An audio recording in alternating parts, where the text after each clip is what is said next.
Okay, let's get back to it. Let's get back to it. Okay, so before we get started, I'm gonna put a couple things down for you guys, a couple announcements. Um, I'm sure, Aaron, you're loving to hear the same speech for 3 times in a row, but here we go. First and foremost, house rule now officially implemented. If you have a target grappled, you and your allies get advantage on attacks against that creature. Be careful, the same is true for your enemies. If they grapple you, they will have advantage as well, so be cautious.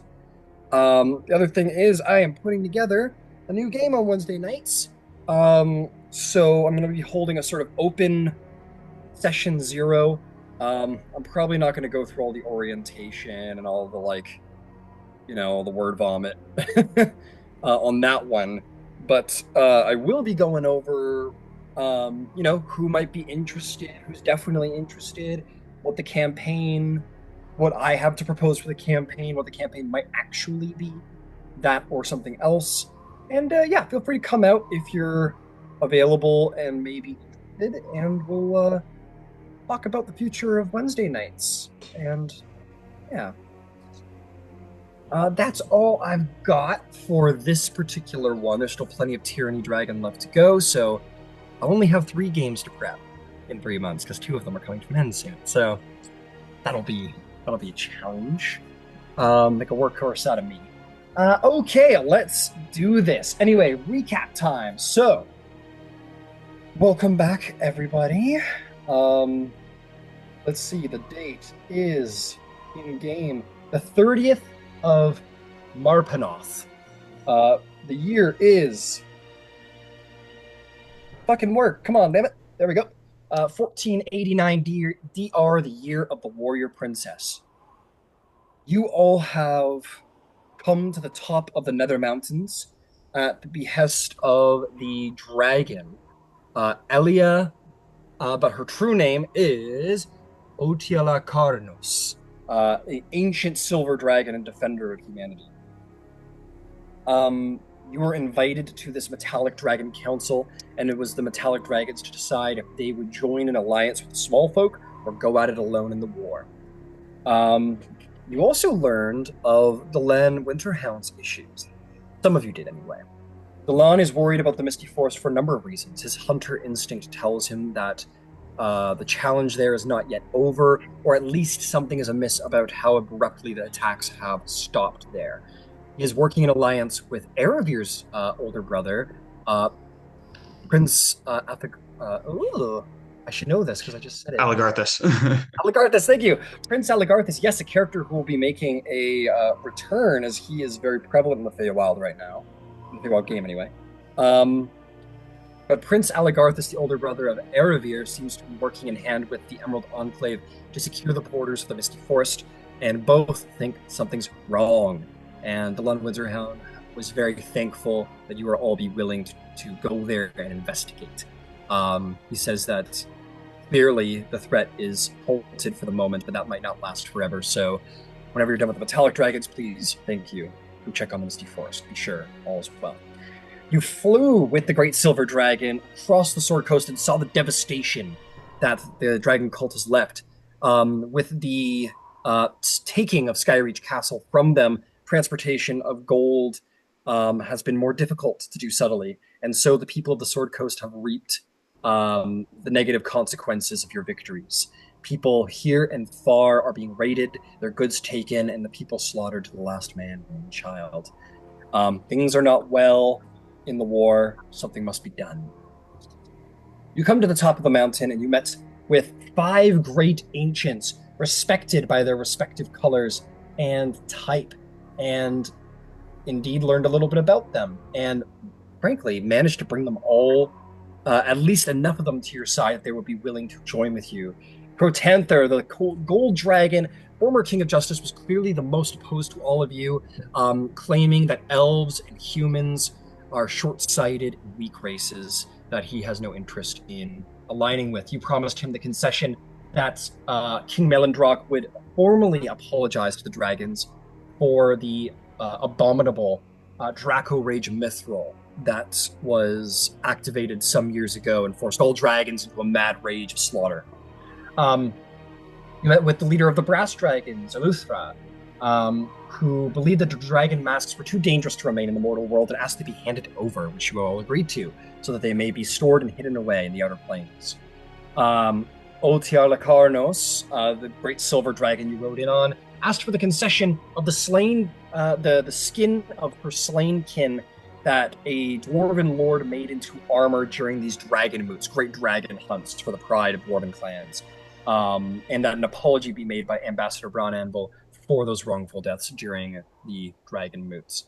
You met with Nimmer, the bronze dragon, leader of the bronze dragon, who promised no concession but seemed to have issues with having a black dragon in tow, was actually very excited to support you all until finding out this fact, and then could not stand behind you.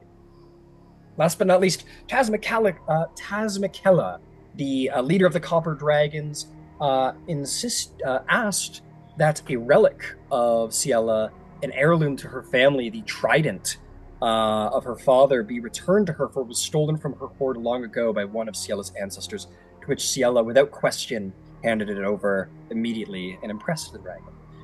You also promised a concession that a portion, an even portion of the gold that would be recovered from the dragons, be promised to Copper Dragon kind. And with that, alliance was sealed. The metallic dragons will fight with small folks. Thank you for listening on this very long recap, just to get everybody up to date, as there's a lot of details. But that is where we end. The great roars of the metallic dragons cease, and all of them have completed their alliance with you. I'm going to say the brass, bronze, and copper dragons all sort of open their wings and take flight and sort of fly here and there and away. Pro Tenthor will say, "We dragons will spread long and far and begin to spread our influence as to what is to be brought into preparation. There is much to do, many forces to gather." You'll look to the silver dragon and say, "Otila Carnos, will you continue as ambassador on behalf of metallic dragon kind with this small folk council?" She says, "I will, pretend." Says, "Very well. If they wish for it, escort them back to the council and sit there in our stead. We must prepare." Pertanthar sort of walks by you all without sort of looking down. Still a little cold to all of you, but sort of walks by you and down into his lair to perhaps make preparations while the other dragons fly to the various corners of the world to rally the forces of dragonkind.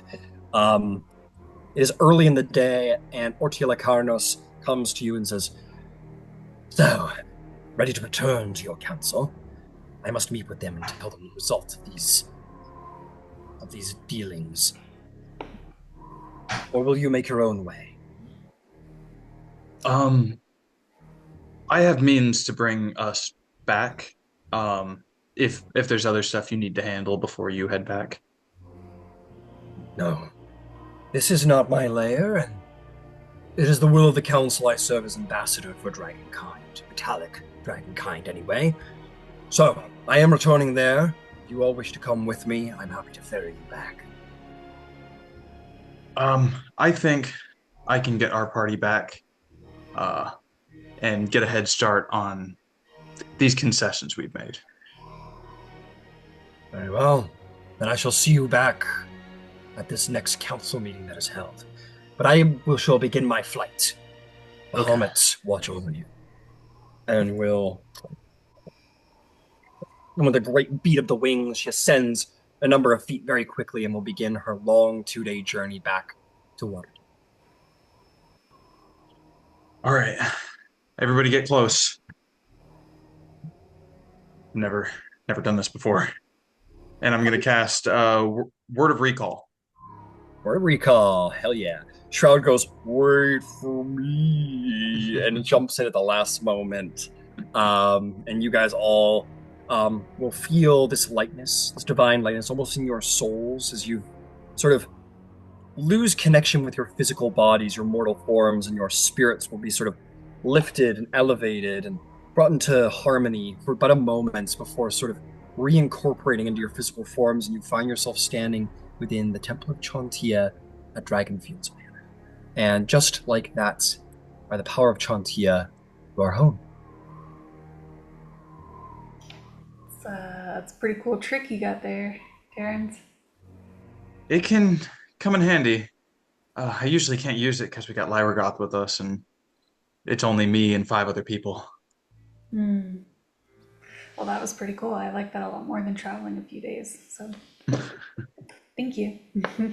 Oh, time is of the essence, so we need to be swift. Yes. Well, let's go. Okay, where do you guys intend to head? Um, at least we'll probably send word to the council that we've returned, uh, so they can schedule another meeting. Understood. Yeah, we'll say that your steward will organize a missive sent on your behalf, explaining the details of what happened with the council. Um, uh, I think it best. I think he says I'd advise it best that if you would don't mind my I done a little bit of politics. If I might suggest, perhaps do not mention the concessions through word of letter. It might do best Of coming from course, your. Very well, very well. we'll break the news to them. You just let them know that we have an alliance. Indeed, I shall inform them an alliance is met and you are on the way to the Misty Forest. Does that suit you? Excellent. Excellent. It'll be done promptly. And he will wander away and he'll say, get there. And he'll just start to like rally a messenger, have the note and wrote Um, and sent to the council. Star will kind of chase him down and be like, "Hey, can you send a message to Duro Tholdon as well? Just to tell him if he can come here as soon as he can, or just send a message back if he can help us."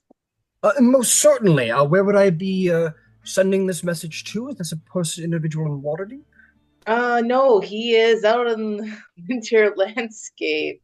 He's a good friend of mine. The actual dwarvens are from his castle. They might know a better way to contact him and see if he can contact us through Messenger. Oh, okay. Oh, I will the start. macaw dwarves. Yes. Yes, I. Oh, so you're referencing the leader of the Macaw's dwarves? He says, "Oh, yes, of course, I remember now. Yes, I will speak to the Macaw's dwarves and do my best to ensure that a missive is sent. It will take some weeks to travel all the way north in response, some weeks more. If you were to provide a little bit of coin, I could perhaps hire a mage to perform a sending spell. That how much is that? I believe sending spells go. I admit this is the first time I'll be doing it. I have no doubt 100 gold would more than cover the cost, and I could return any change if Yeah, that yeah, suits 100 you. gold, perfectly fine. As long as you get a hold of them and especially Duro. Duro is a good friend of mine, and I think he'll help us a lot. Burrow, very well. What exactly would you wish for me to say? Um, Ask him if he's. It's going to be hard because he might not be able to help us in this situation, but I think with his help as ally, he might help us with the situation that we need him in.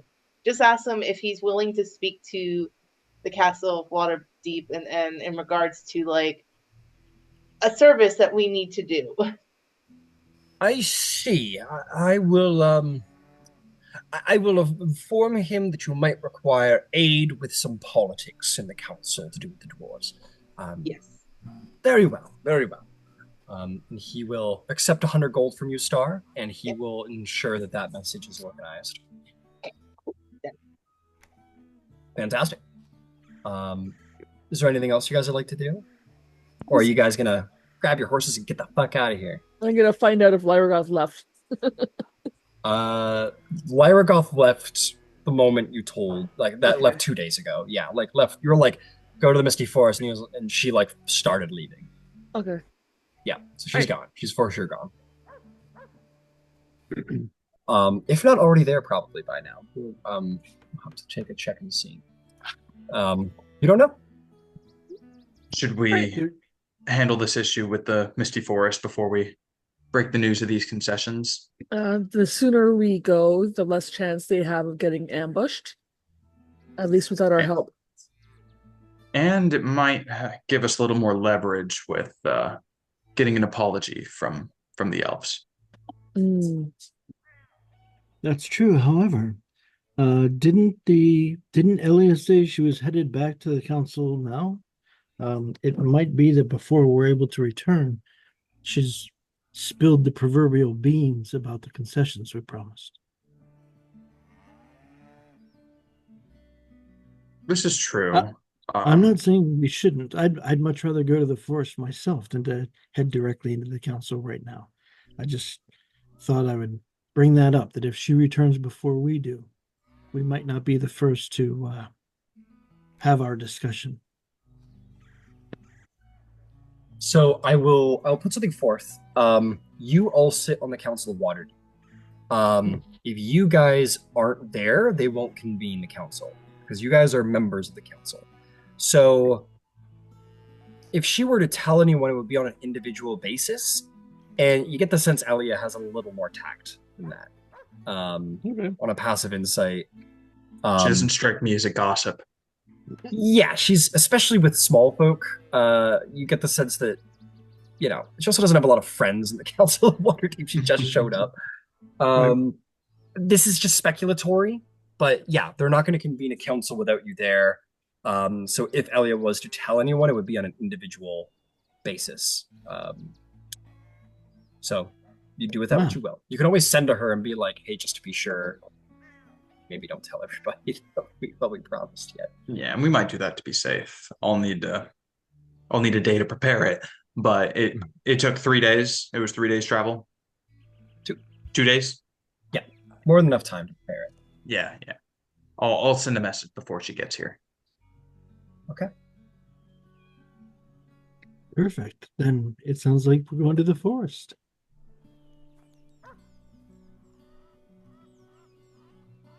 Okay. I should have everything I need. If there's any preparations you all need to make, I'll be here, tending to my flock.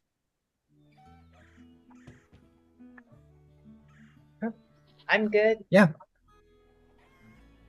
it's up to you guys if you guys want to make good on the day, or because keep in mind, for the role play sake, you guys have been doing some hard riding for the last 2 days. Maybe your characters want to just take a minute and just chill out for the day and then continue tomorrow. But whatever you guys want to do. I was gonna send Cielo to that brothel. Sure. Okay. If that same plump redhead is still there. Yeah, there are no shortage of those around. Brothels and plump redheads. Star will be like, Cielo, wait, you're going back to that place where I got that good head massage? Yeah. Man, can I come with? Yeah. Sweet. So Star and Ciela will spend the day at the brothel together. Yeah. Star, do you think your character's any idea what's actually going on here? I think I sound like I'm a terrible person, but I don't think he fully grasps that concept. He knows, but he's just like, I prefer just getting head scratches. Oh my god. Okay. So you get in there and that'll be double. Yeah, I don't know.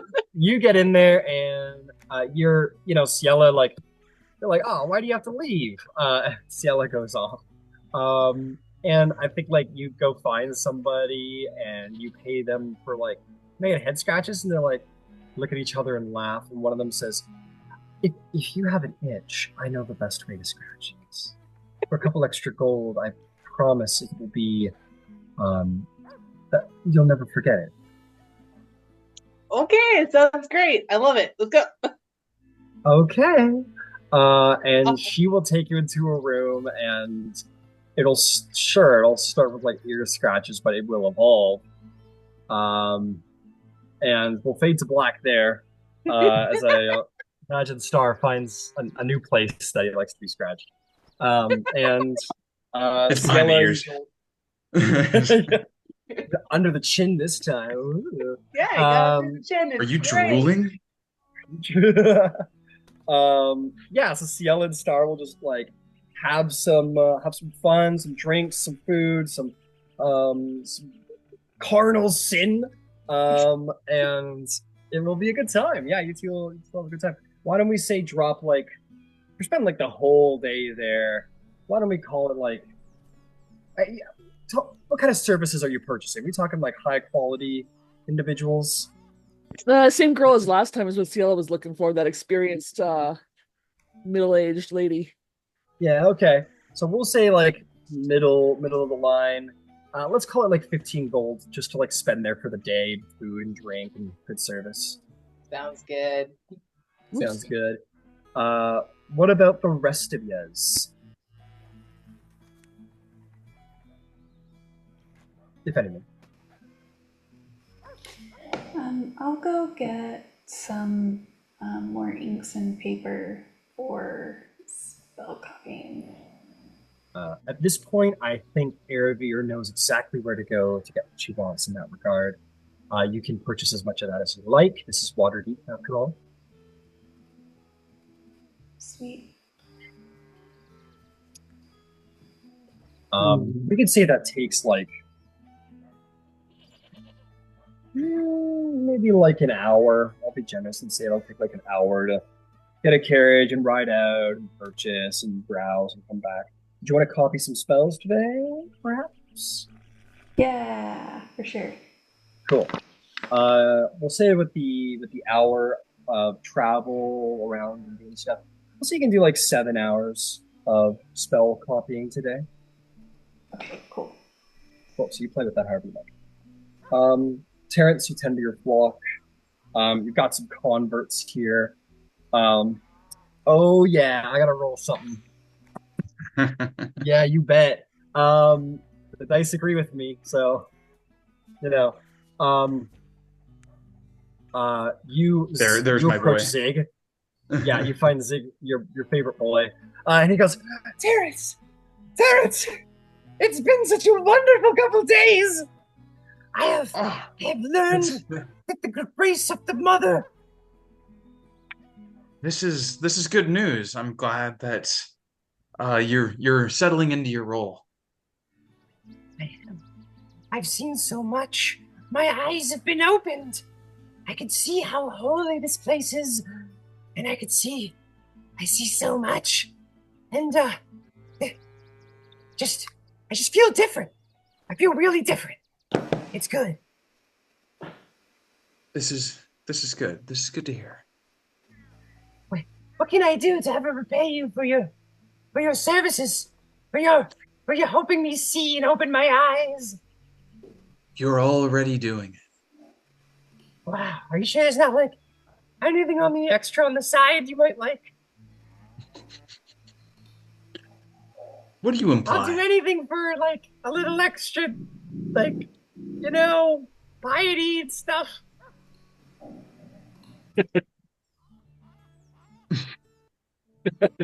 Anything at all, I heard that the show's all about growth.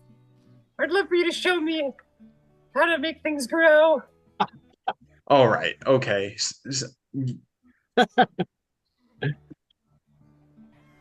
You're so doing that handsome. now. We're out in the field. You're surrounded by growth. I mean, if you insist. But I do. out in the field. I don't feel like you're getting what I'm putting down. It's really upsetting. But I'll continue to prove myself. I'll prove myself to the great, beautiful Earth Mother, and then maybe I can show you how good I am at making things grow later when you're ready. I'll wait for you. Listen, Zig. You're so fixated on the approval of others. You must first get the approval from yourself. Wow. You're so wise. And charming. Yes, I am. I'm gonna walk over here now. You keep up the maybe, good job. You made me green with jealousy. And you walk away, and Zig will be like, rats. And he'll go back to. I think I made a mistake. Oh man, I love Zig. Zig's my favorite. And you walk away, and let's see if he gets the message one of these days. Maybe he's Puke's Incredible. cousin. Maybe. Hey, kobolds breed like rabbits, dude. It's possible. They're all Um, cousins.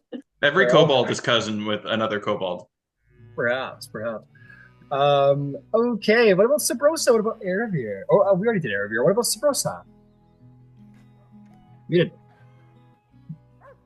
Yeah, I think she's gonna have a kind of a work in the tavern day. So she takes a lot of notes, all the time, supposedly. So on Dragonback, they've just been through a lot with the Dragon Council. There's been a few sleeps. She takes notes on the members of the group all the time.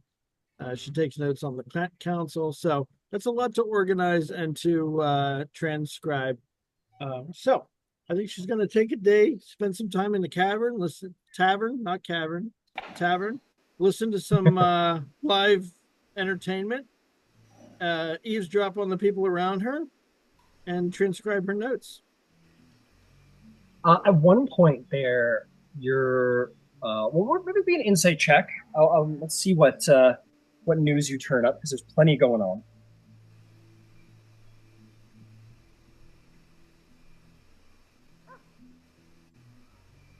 Oh, that is a natural 20 for a 31 total. Yeah, you listen in and you see the right people to listen to and pick your moments right to get close and eavesdrop in. You get a number of pieces of information. Nobody in Waterdeep is unhappy about Laurel Silverhand's rise to power as the Open Lord. Okay.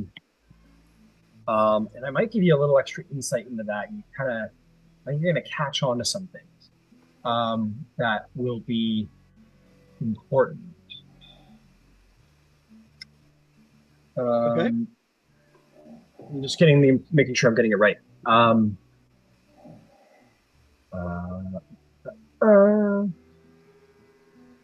Uh, let's see.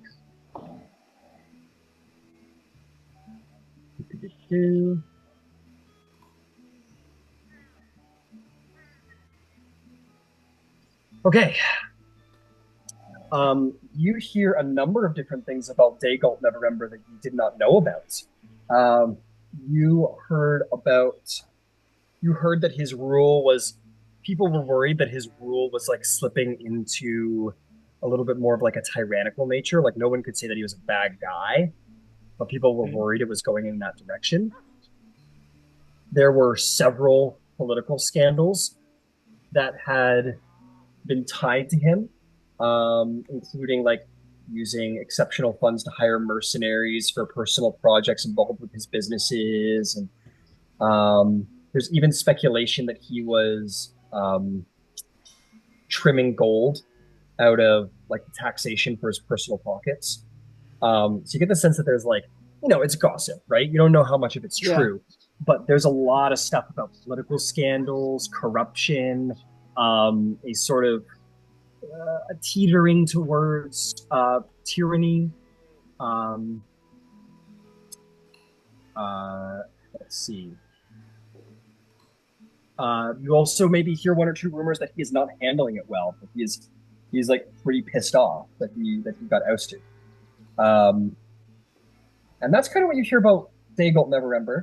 As far as Laurel Silverhand goes, people are very pleased about her rise to power. It was definitely like at the pleasure of the people that she rise to power. It wasn't like a coup d'etat or anything like that. You get the sense that she very much has the support of the people for her position. There is a lot of people drinking in here who are upset about the war, who have had friends and family die. Maybe one or two people who are like actively dealing with the news that they received that day. A surprisingly large amount of people who've received news either that day or in the past week about their entire families or important family members or friends who were killed by the dragon cult who resided in villages out in the savage frontier. There's a lot of loss, and there's a lot of people who are ready to join the Lords Alliance army, the army of Waterdeep, to repel these attacks. Okay. I think I think there is, and then of course, last but not least, there are rumors about, they're like suspicion. There's a lot of suspicion where they're like, oh, did you hear about this person? It's been acting a little strangely lately. There rumors going around that he might be a member of the Dragon.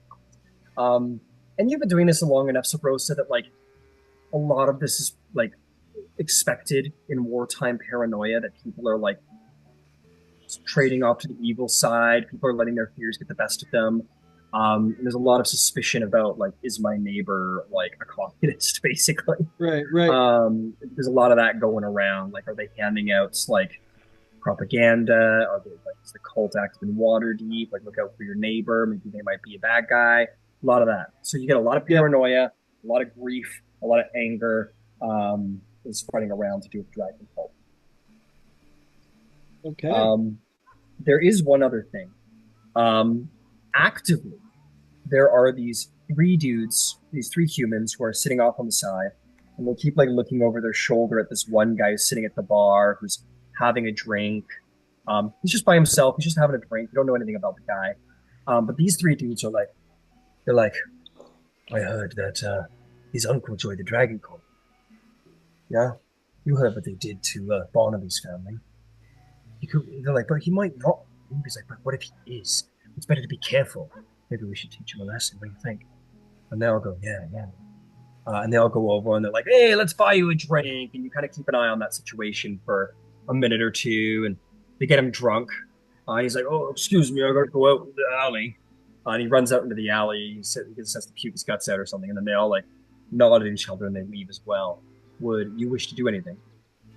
Yeah, let me follow them out, and hopefully before they can get to him outside, I'll try to intercept him and pose as his significant other. Okay. I want you to make me a, this is like kind of about cleverness to try and cut them off because it's going to be very like try and secondary route them. I think I'm just going to say that like it's a little hard to cut them off because it's like they're leaving and they're going around the corner and that's it. There's no real like second exit. So they leave, you like see the nods, they leave, and you're like, okay, here we go. And you get up and leave as they do. And you sort of like follow after them in the alley. And as you turn the corner, they're kind of just approaching the guy. He didn't make it very deep into the alley. And one of the guys says, he goes like, this is for my friends. And he like kicks him in the gut as he's like keeled over and the guy falls over. And they're going to start beating him up. Okay. Something's going to happen to you, Sabrosa. I assume you would want to intervene on this guy's behalf. Yes.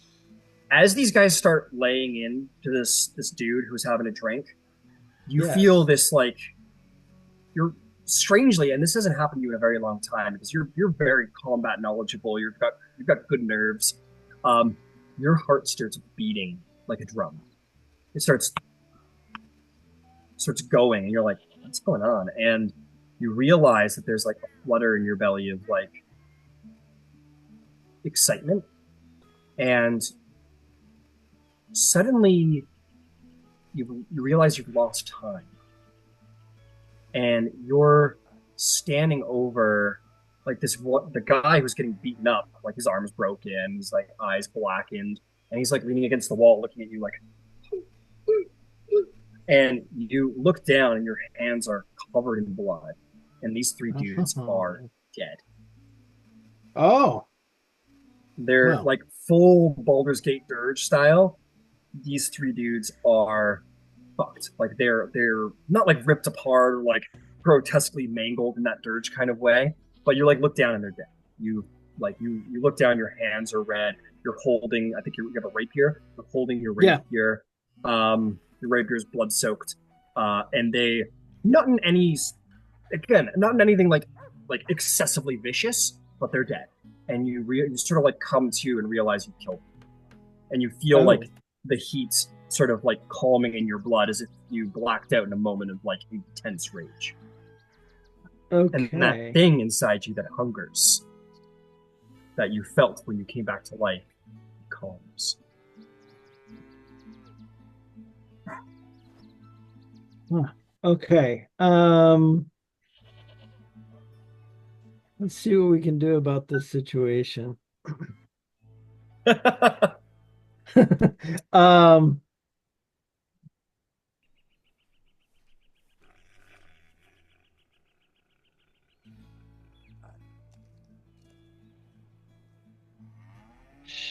Shoot, I thought I had something for this. Um,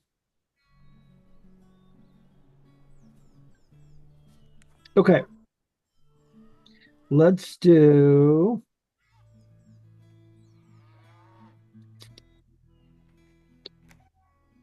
Let's let me hit this guy with a calm emotions Okay. just to get him stopped from being panicky. Yeah, you cast a spell on him and he kind of goes, ah, ah, ah, ah. And like he didn't know if you were about to fucking kill him too. And he calms down. He goes, ah, thank you, Miss. Uh, you saved me, but I, I. And he looks at the body. He's like not sure how to feel. Well, you see, you've been drinking a little much tonight, and I'm not sure if you remember correctly, but these three men were assaulting you. Now, as you can see, you've been badly injured, and it was my fear that they may not stop before you had expired entirely. So, um, as you'll remember, I'm sure more clearly in the morning, um, I did what I had to do to defend your life. Now, don't you worry. I'm connected with some of the local authorities around here. I have a secret friend or two, and I'll be just fine. I'm going to take care of these young men, but I'd like you to go on your way, and I don't want you to speak of this to anyone. Go ahead and make a persuasion check. I'm going to give you disadvantage because you are a tiefling, and this was a very heinous act you just performed that might not speak well of your language, or might confirm certain stereotypes from some individual to your language. That's going to be a 10 at disadvantage. 10 total? Yep. He goes, fine, just, fine. And he'll stand up and stumble. Yeah, he's sobered up pretty heavily from this experience. And he'll like stand, there's a little stumble in his step, but he'll stand up and kind of sway and like hold his broken arm and kind of like walk by you, definitely with his back to the wall. And then kind of like, once he got like 10 feet away from you, kind of goes into like a sort of stumbling run out into the main street and down and away. He leaves. That turned out to be a little bit more of an intimidation than a persuasion, perhaps by accident. Okay, fair enough. As long as he gives me time to get rid of these buddies. Okay, now I have to. Oh, yeah, he just leaves. He doesn't want anything to do with this. They're like, I have friends, and he's like, I don't doubt it. All right, now I gotta hide these bodies. So let me see. We're in an alley. Yeah, you guys are in an alley. Is there trash or boxes or Sure, yeah, there's something debris like that around? Okay. Yep. Yeah, let's I guess let's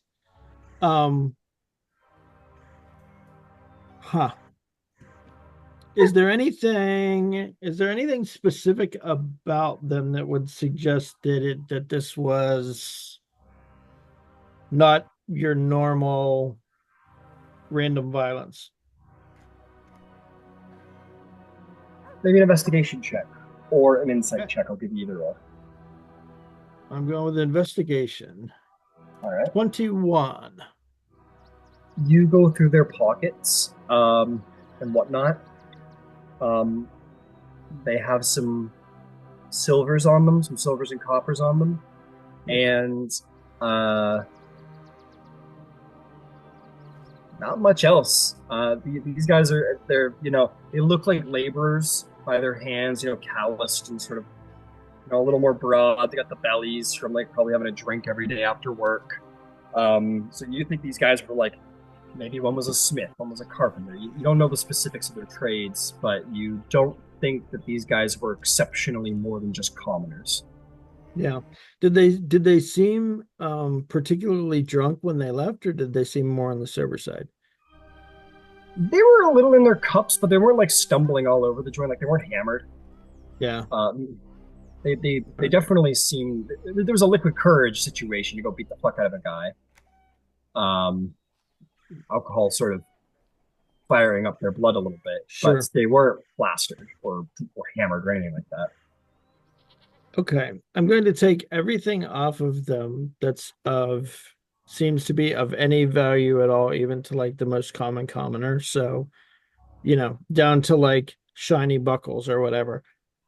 Two of Um, them are wearing pewter wedding rings. You can take yeah, I'll those. take those. Yeah, hand them over. Yep, you take them.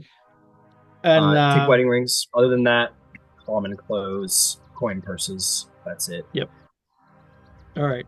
And then I am going to try to stash them in some trash where they hopefully won't be found for a few days.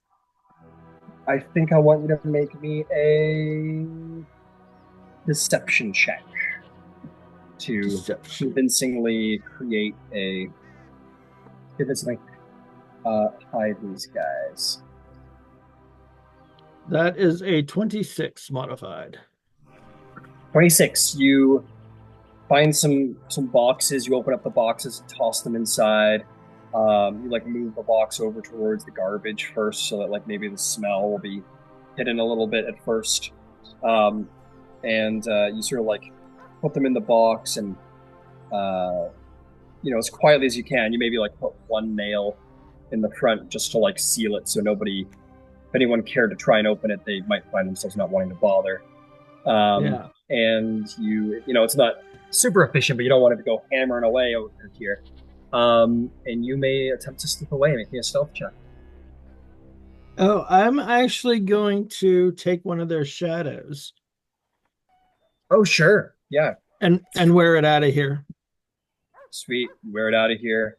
You walk down the alley like nothing's wrong. Yeah. You walk about and nobody pays you any mind. You intend to maintain this disguise all the way home? Or No, just like just off the walk? yeah, just until I'm a couple of blocks away. Sure. But also maybe fun detail that isn't necessarily in my favor. When I put the shadow on, I do get like the top of mind thoughts for whoever the guy was. So You see you see the event through his eyes. This is a very cool detail. You see, this is the guy. We'll say this is the guy who like initially kicked him. So he goes, okay. he says like, "This is for my friends," and he like kicks him in the stomach, and they'll start getting on top and start doing like the wall like beat down or curb stomp sort of situation. Not curb stomp, that's crazy, but Yeah. but just kicking him like crazy. And then there's the sound of like it's almost a heel sound, but you have cloven hooves, so there's like a clunk Right. sound. And he turns around and he sees you approaching, and he goes, "Get out of here, devil blood! This isn't none of your bit." And then you see like then he sort of like has this pain and looks down and sees blood on his hands as your rapier stuck through his like belly. And he looks up at you, and you see your own eyes in his, and they are like bloodshot. And you have your face is like twisted with not anger, not fury, but like ecstasy, like mad, like psycho excitement, like serial killer like delight. And you have it in him, and you're like, you see his eyes, your eyes, and you're just like taking in every little emotion in his eyes, and his face, and his mouth, and his smile, looking down at the blood. Like this is almost like this is ecstasy for you. This is like almost to like a sexual level, and it's like deeply terrifying to these people. And then you pull it out, and as he falls to his knees, you hears his friends sort of go, "Wait, what?" And you just sort of like mad, like Joker style, maybe not cackling, but maybe cackling, just almost like Erebir in a dance, but not as like elegant, more just like having fun, wildly slashing and slaughtering them. It's not you behind them. Or if that is you behind the wheel, it's something you didn't know you had inside you. And then he falls dead, or you see the full end of the event. But you imagine it was only seconds later. It was I'm probably like gonna have 30 seconds of time you lost.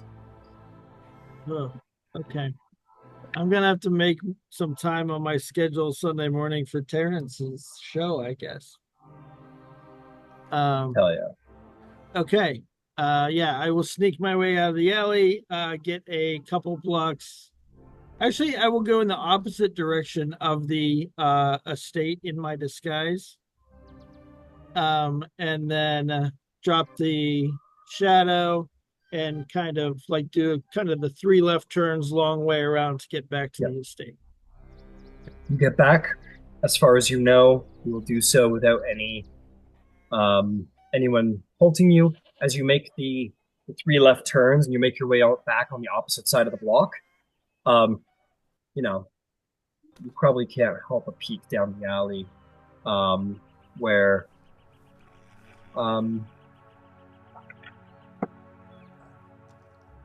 yeah, you see a couple of guards looking around. You see like two. You see two guards kind of shrugging. Yeah. You get the sense that I don't know.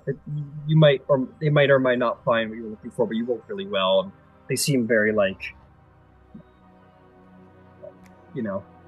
But you make your way back to the estate unmolested. All right. Well, that's something to keep in mind. Okay, you make your way back. Everybody will enjoy a long rest after a very peaceful evening. And the next morning, you may arise, and take to your various mounts and begin to prepare your journeys unless there's anything else you wish to do in the morning.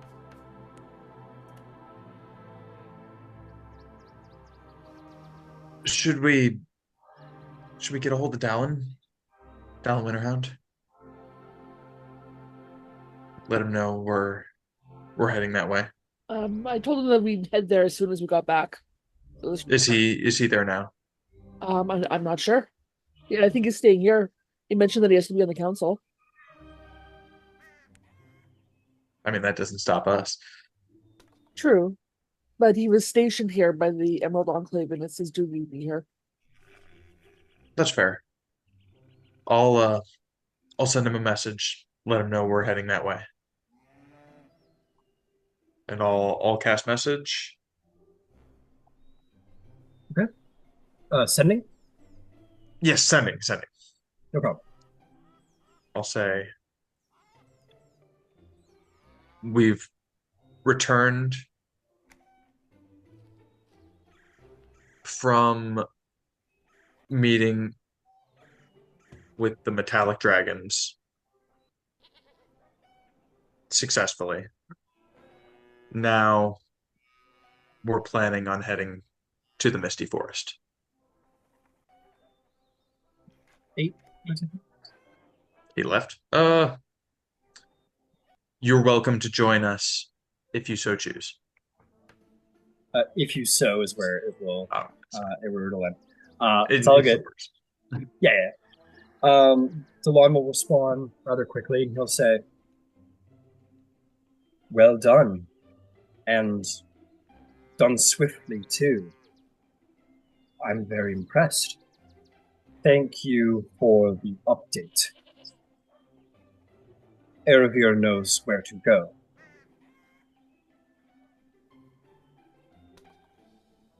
Give her my warmest regards."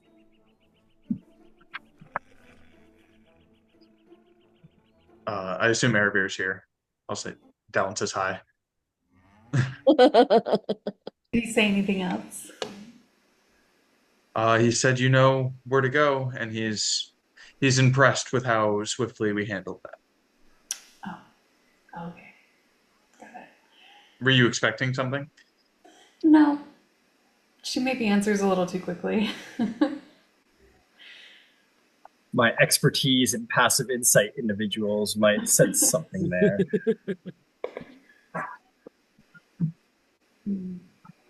Well, I am anxious to get going. I want to lend aid to my home as soon as we can.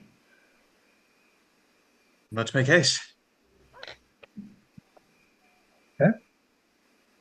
You guys will all mount up on your horses. Aravir, finally, you can take your griffin back out. Yeah, get Uh, Helios back. yeah, you get Helios back. The rest of you mount up on your various steeds. I'm gonna ask Aravir, can I join you on Ilios? Since Largoth is already there, You hopefully. have a horse too, Ciela. Yeah, but how am I gonna bring the horse and the dragon back? You Hmm. tell someone to help you to hold the reins of your horse while you ride, or while they ride. You are welcome to ride with me, though. Okay, thank you. Mhm. Can I purchase a horse very quickly before we leave? Oh, you can use Ciella's horse. She's not gonna use it. Perfect. You see this like fat, lazy horse that has never been rode. Oh, Oh, you no. rode it. Just kidding. I just kidding. It's a speckled gray mare, Yeah. and Beautiful. the name is not named. Not That's the named. name. Okay. You see this good very name. sad horse. At the very least, a very sad horse. If A a horse sad could look horse with sad, no this name. horse looks sad. Who's just like, you see, you found a can somewhere. He's just like kicking it around. This Sad horse horse with seems no like it's name is been my through favorite Western. Yeah. Yeah. This horse seems like it's been through a desert. I get it. And yeah, so Brosa, you can become the new master of Ciella's old horse. And maybe even name it. Maybe it earns a name. That might be possible. We'll find out. But yeah, so all right, your party is ready to go. You all leave, and all the farmers are like, "Goodbye, goodbye. I've been seeing you."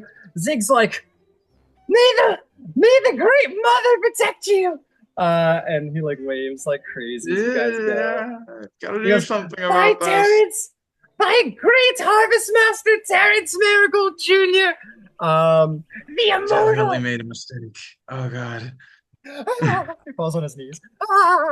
He's just like doing one of those. And even the Darn- farmers who are Darn just also looks very at you, devoted are like, Terrence, and goes like, "What the fudge?" I've been blessed, but also cursed.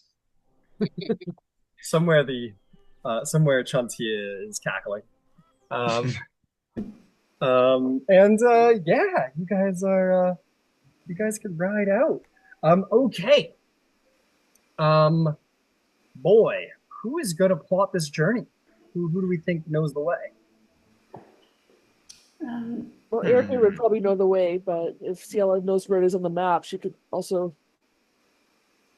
All right. help. I will be team say, effort.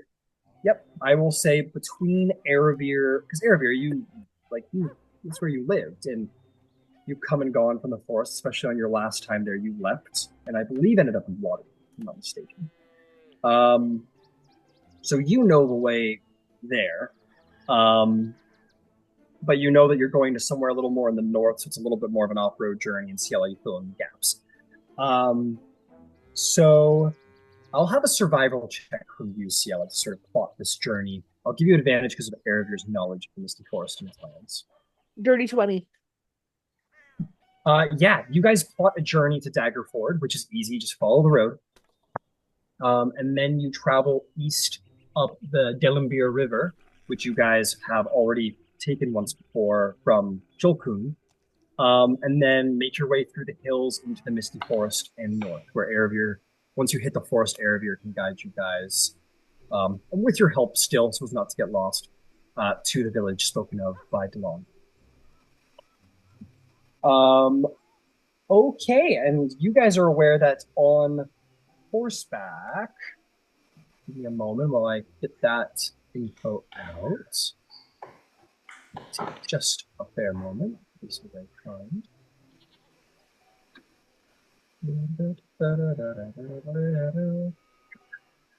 You guys go 60 on your horses. I think so. What's everyone's steeds like? What do we got? Riding, I know we got a griffin. Griffins are fast as fuck. 80 flying. Yeah, we're not worried about the griffin's not going to be the slow element for sure. Yeah, we got. I'm I using think we a have horse. draft or riding. I believe we have riding horses. I have a riding horse. Yeah. Yeah. We all have riding horses. Yeah, because the only other thing we have is maybe goats. Are you bringing goats? No, I'm bringing my horse. It's Oh faster. No, yeah, no, you guys no. have your giant goats from up The north. goats are that you mowing the probably- lawn. Yeah. Yeah, so you're probably taking your riding horses.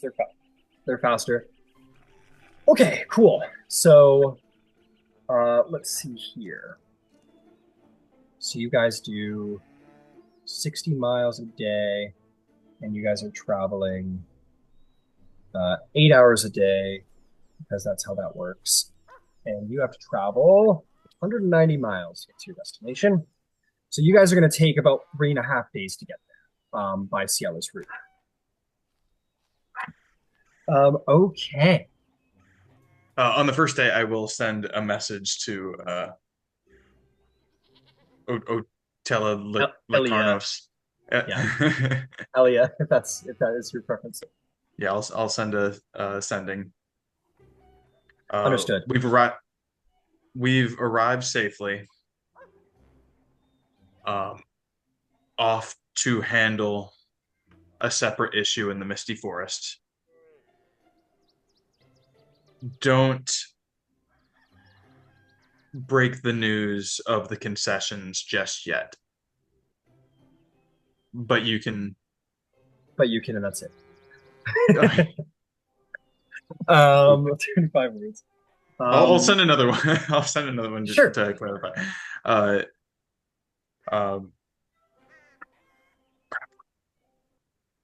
But you can.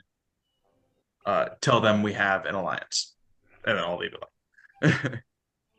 alone. You will receive a response promptly that says, of course. News of the concessions. I thought that was going to be it. No. Just, of course, news of the concessions will come from all of you at the next council. I will simply demonstrate our willingness for an alliance. And that works for me. Incredible. Sweet. All right. It's travel time. Let's go out there into the wide world. Let's see. What am I putting you on? Probably, yeah, let me give you a riverside campsite, and that will represent our travel. I'm not going to drop your minis in just yet because, there might not be a point. Hey, this is like the first time you guys have traveled by land in a while. So that's cool. Okay. So yeah, no, I'll tell. Shroud's been oddly quiet. That was a joke. It's funny because they're always funny. Yeah, I'll put you guys all down. They should be here Okay. shortly. Yeah, I'll be here soon enough. You guys are all, I'll have to give Shroud a recap once they get in here because a lot's happened. But you guys begin your travel. You begin to make your way down the road, making your way south. There's a name for this road somewhere out there over the rainbow. The Tradeway. You begin to make your way south down the Tradeway towards Daggerford. At any point in time, anyone can interrupt me and let me know if there is stuff they'd like to do. But in the meantime, I'm just going to go ahead and get all of the potential random encounters out of the way. Let me see. Travel from here to Daggerford is going to be You want Team Matt to drop on us? boop, boop, boop. 113 miles, which means you'll get there in a little over 2 days. So let's deal with that first. 2 days of travel down the Tradeway. So that's going to be 6 dice and roll. Well, 7 technically.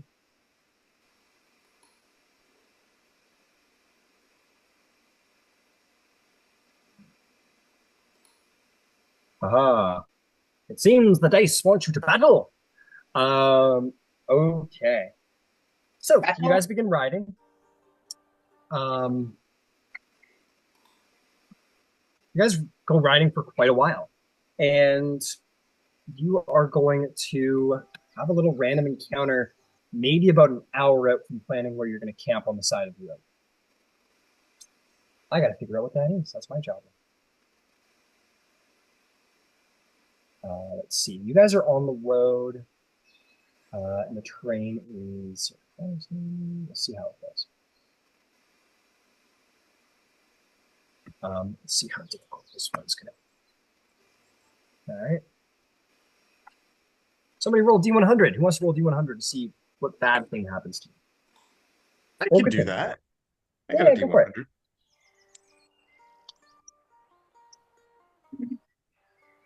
98. 98. What the fuck? Sure. Sure, why not? Actually, I gotta roll this. Oh, shit. 98. You have to fight 98 kobolds. 98. It was a trap! No. How best to do this? How best to do this? Okay, no, this will be pretty simple. Not much to be seen. You guys are traveling, and to be clear, like even once you get like a couple miles outside of Waterdeep, it's not many miles, but some on horseback, you immediately begin to see the carnage.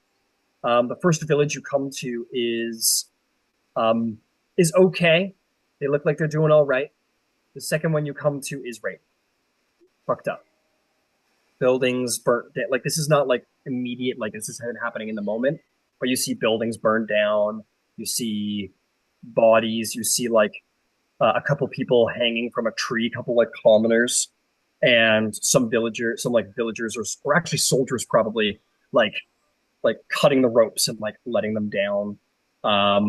And things are bad. Like you get the sense, and immediately visions of Greenest start popping into your brains. Probably, if worse, frankly, they didn't have you to help out.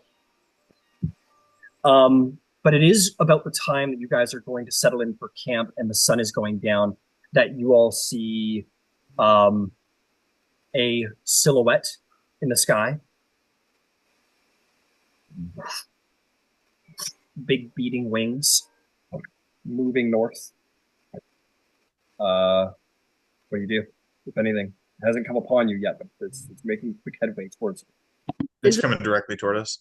It's maybe slightly off base. You don't know if it's seen you yet, but it's coming in your general Can we direction. tell, like, How big it is? Anyone can make a perception check if they want to gauge the okay, direction. how big it is and maybe what tone, what shade? Yep. What hue? Hue.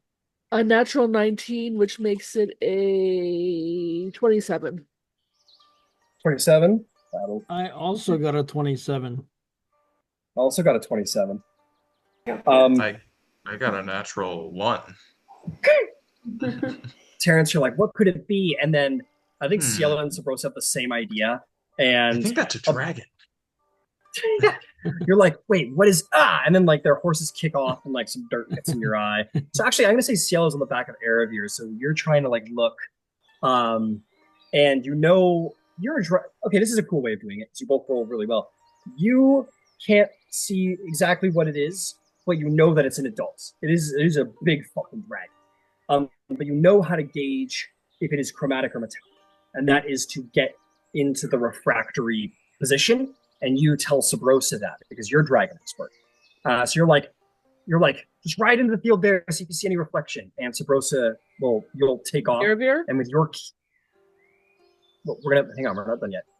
With your keen eyes, Sabrosa, you will ride off and you will sort of like go to where you think the line would be a perfect refractory point if this was metallic, and indeed it is. Refracts into your eye in a golden light, and this is a gold dragon. Oh. So between the two of you, you figure out that it is an adult gold dragon. Perfect. So Sabrosa, you maybe give the signal to your party, like a thumbs up or something, to say like, "Don't worry, it probably doesn't want to kill us." Um, and you guys will see, um, disregarding you largely, but pretty high up in the sky, it just flies overhead, heading north in a similar direction that you once went. You get the sense the call has been made. That's a good sign. Yeah, I suppose that's the best that we could have hoped for, right? Okay. You all This whole time we've had settle nothing but bad omens. It's good to have a good one. Completely, yeah. You all settle in to rest. Before Camp. Yeah. before we long rest, can I get 2 hours of spell copy? Yes, you may. Absolutely. Thank you. You settle into your rest. You take watches. And as you do take those watches, Shroud, it's good to see you, my friend. The first thing I want to say to you, Shroud, because it's most relevant to you being a melee, new house rule is in play. Okay.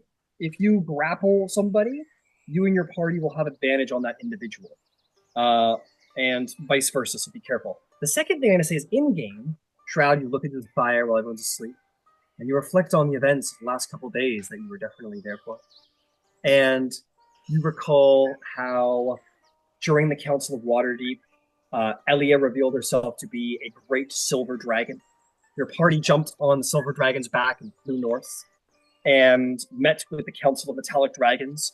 I'm sure the details weren't as important to you as you're not a diplomat of the party, but your party met with ancients of every chromatic type: copper, bronze, gold, silver.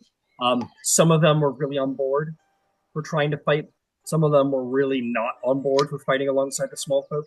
But the party made a number of concessions, ranging from official apologies from entire races to the relinquishing of heirlooms the party possessed that were considered stolen, and even so far as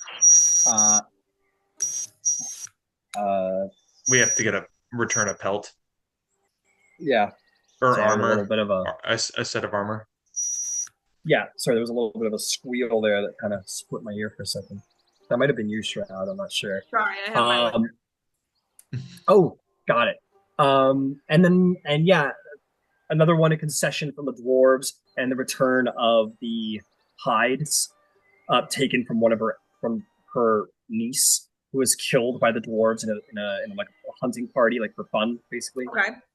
And the last concession that you all, well, there's two more. One concession was an even portion of the recovered gold from the dragon cult will be given to the copper dragons as a concession. And last but not least, all of the dragon masks are to be handed over to the dragon cult so that they can have them secured in the outer planes and away from the dangerous hands of mortals. Okay, that's fair. Oh, I forgot about that one.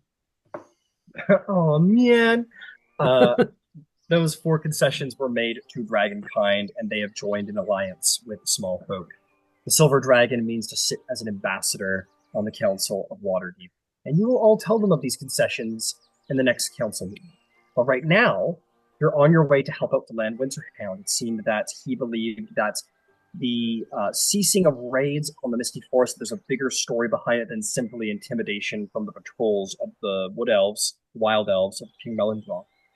So you're going there to investigate alongside Aravir's big brother, Prince Aligarthus of the Misty Forest and son of King Melandroth. Hey, maybe that might be worth asking Aravir about. Hey, who knows? Who knows? But you look into the fire, and these are the events of the last couple of days that you're aware of. If anyone else has anything that they think is important that I might have missed, perhaps Shroud might remember that as well in this moment. No, I think that's about it. Sweet. So you recall these events, Shroud. You've been a little passive the last couple of days, but you recall these events and know that you're going into probably maybe battle, hopefully. That would be cool. Yeah, fingers crossed, fingers crossed. And you guys will all get a long rest. No encounters this evening. The next day comes, and you guys will begin to travel ever closer to Daggerford. Um, about because you do 8 hours of active walking and traveling, but there is another 8 hours of eating meals, going to the bathroom, dealing with encounters, talking to people on the road, whatever. So during the 11th hour of your awakenedness, maybe about halfway through your travel, there's going to be another encounter. Somebody roll a D100. Somebody else want this one? Yeah, I'll get it. All right. Looks like we got 31. 31, you say?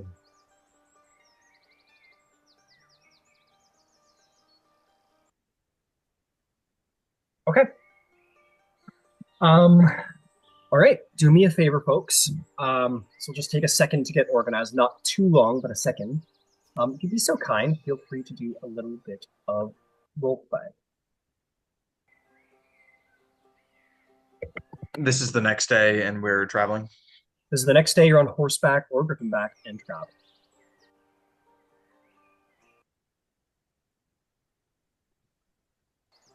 So, All right. Terrence, Star just walks up to you. So, Yeah. what is with that kobold? Is everything okay? I don't know. I think I made a mistake bringing him here. I think I should have just left him back. Should have outed him on the ship. I saw him when he tried to board, and Oh, and you let him a join chance. us. What was that? Sorry. Oh, don't worry. Yeah, because he seems pretty desperate for something with you. I don't know, buddy. Yeah, I think he has something he needs to get out of his system. You and Cielo went to a brothel, right? Not my place. Wait, that's Maybe what that next place time is called? You didn't know? No. I thought it Where was did a you think you bar. were going? I thought it was a bar, A bar? and with people with really sharp nails. At a bar? Yes, I didn't know. Wait, what's the brothel? And Star just sits there, and goes wait, dot, dot, dot. Oh shit. You know what? Forget I said anything. That's Star great. That's great. You just be careful at the bar with the long nails. Okay. And also, maybe next time you go there, take Zig with you. Okay, well, I will do that. Maybe he'll like those people. Yeah, maybe he'll find what he's looking for there. Yeah. Star goes and Probably not, but places his beliefs in a corner.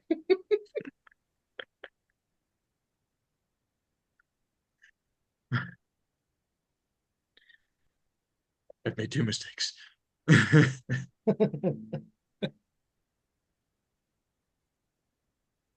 Almost there. Sorry.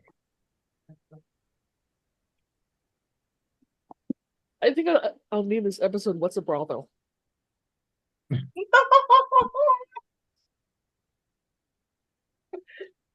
I think Star's very not even during that whatever happened during that time. I'm pretty sure he was very much confused. Though he probably had a good time. I do. I want to believe. Before. Part of me wants to believe that Shroud starts to turn into not like an Alexa, but almost. And if you were what is a brothel? I feel like they would almost turn and systematically be whatever the Webster's definition of a brothel is. Be in a right. A brothel is and we'll just explain it to you the way that you would read it in a dictionary. Prostitution. Yeah. They're just learning stuff. It's wow, you know so much, Shroud. How do you know all this? here, brothel, noun, a house where men can visit prostitutes. Wait, but That's Sienna that's can. that's the description. And like starts like, but Ciela is a wait, what? And just he's more confused.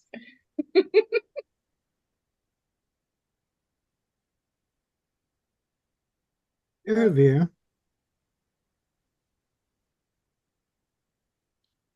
Yeah, when was the last time you were home? it's been a few years, 2 years now. Mhm. Oh, so this is a bit of a homecoming for you then. Yeah, we're going to an area that's not my village per se, but yeah, this Misty Forest is my home. Mhm. Are you familiar with this specific area? I don't know how familiar would I be with this area, Ryan?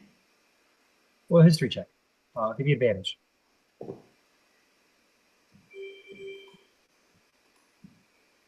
23. You're very familiar. Um, yeah, you're very familiar. Let me tell you a little bit about it. Sorry, I didn't mean to Um, make work for you. no, you're good. You're totally good. It's all part of the game. No problem at all. Here we go. Just pull it up anyway. All right, let's see here. Okay, the village of Altan.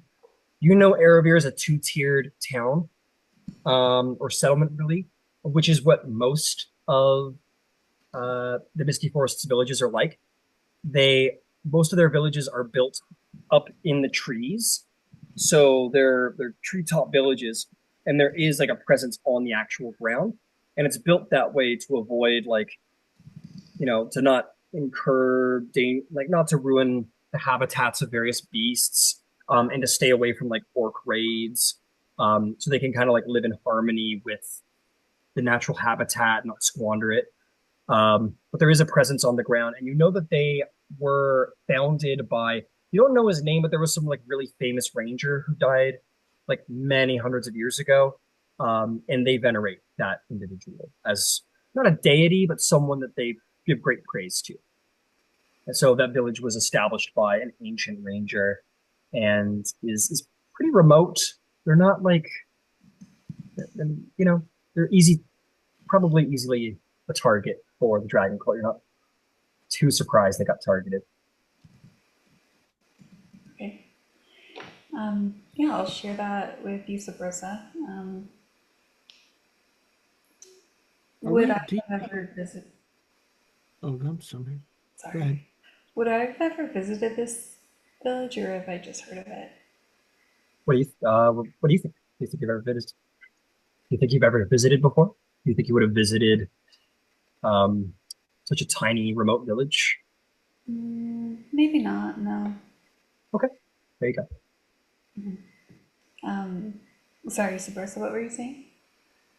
Oh no, I'm happy to listen. I was just I was wondering if do we have a specific contact that we're intended to meet, or are we just sort of showing up to verify the atrocities? Oh, we're going to meet my brother, in fact. Oh, Or Garthus, Alagarthus. um, yeah, he's much, much older than I am, so we were not raised together.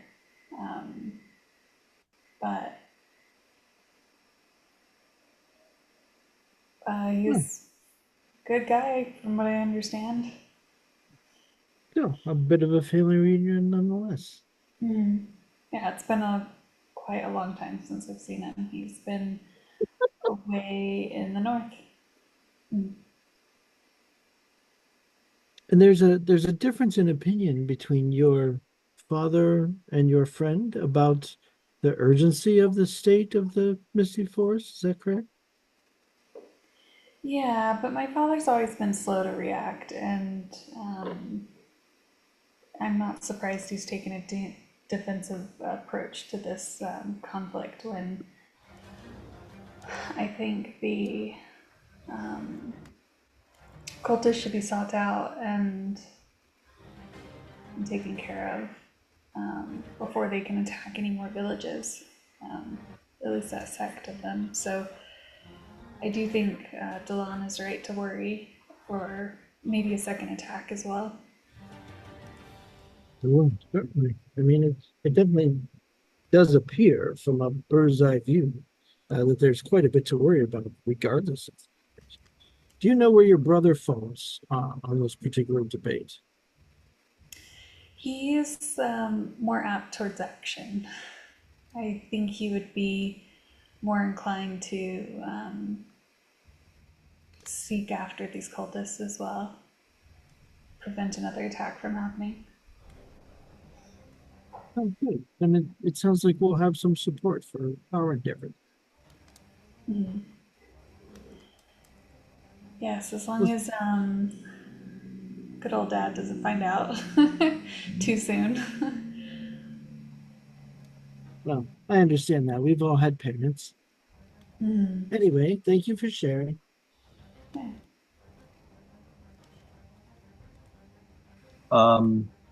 Excellent. And absolutely right, Aravir, on everything, considering his personality. Okay. Let's see here. You guys. Sorry, just a moment. Cool. Okay. You guys see a pillar of black smoke. You start like come around the bend on one of the roads, and you kind of see. It's not so much that like you just kind of like see it. You see it beginning. There's like this black column of smoke that begins to rise up ahead, a very, very large one. Can I start casting clairvoyance? Sure, you begin wiggling your fingers. How long does that take to cast? A minute? I think it's 10 minutes actually. Yeah, it's 10. Oh, okay. So all right, I don't 10 minutes. Be able to get it done. Yep. Okay. What do you all wish to do, if anything? Since I'm on the back of the griffin, I'm gonna just kind of watch ahead. Cool. We should go there, right? Are you streaming? I'm not sharing the screen. Oh, okay. I will. I didn't know. Okay. No, okay. I appreciate it. I forget. So thank you. Well, I mean, it does seem like what we're here for. Yeah, we should help them.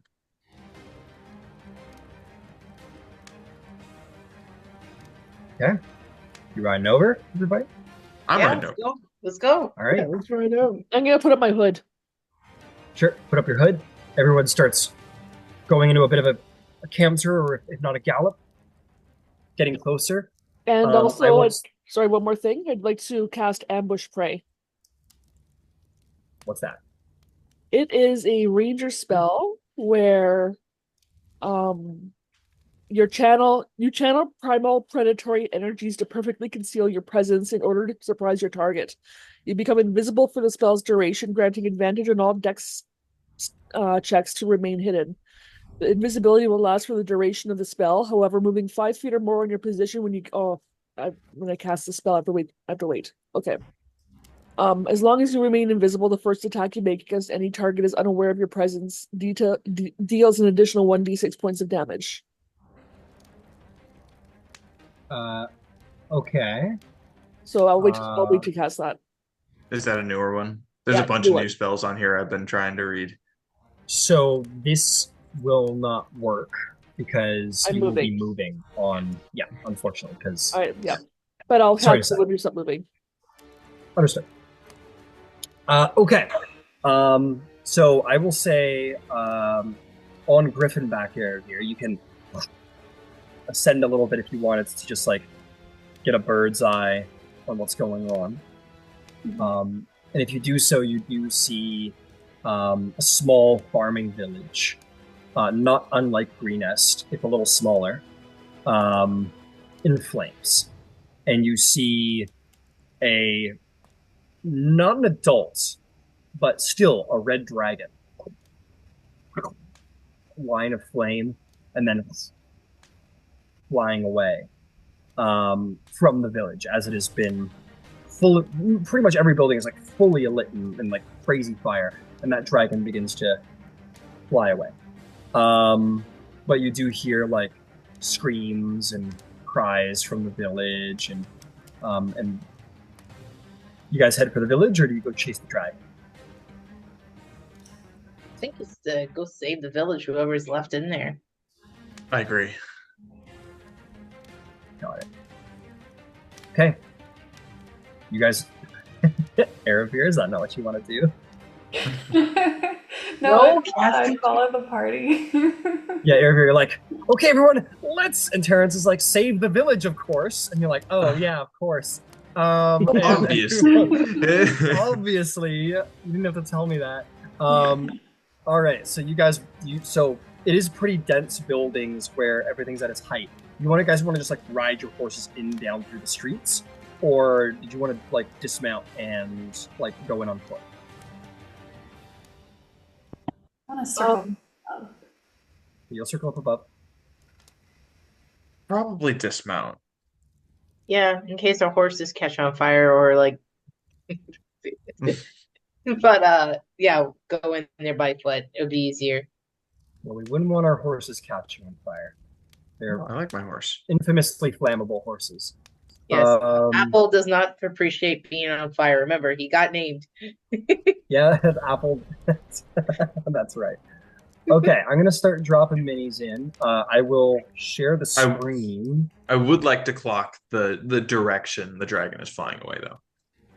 Yeah, dragon is heading northeast, so away from the road and away from the direction you were traveling on the road. So really, not in the most convenient direction for you to follow. Okay. So kind of flying into the wilds, the northern wilds, basically. Okay, so let me see. Shrouds on the ground, stars on the ground, Subrosa's on the ground, Terrence is on the ground. Now we got Yella and Aravir in the air.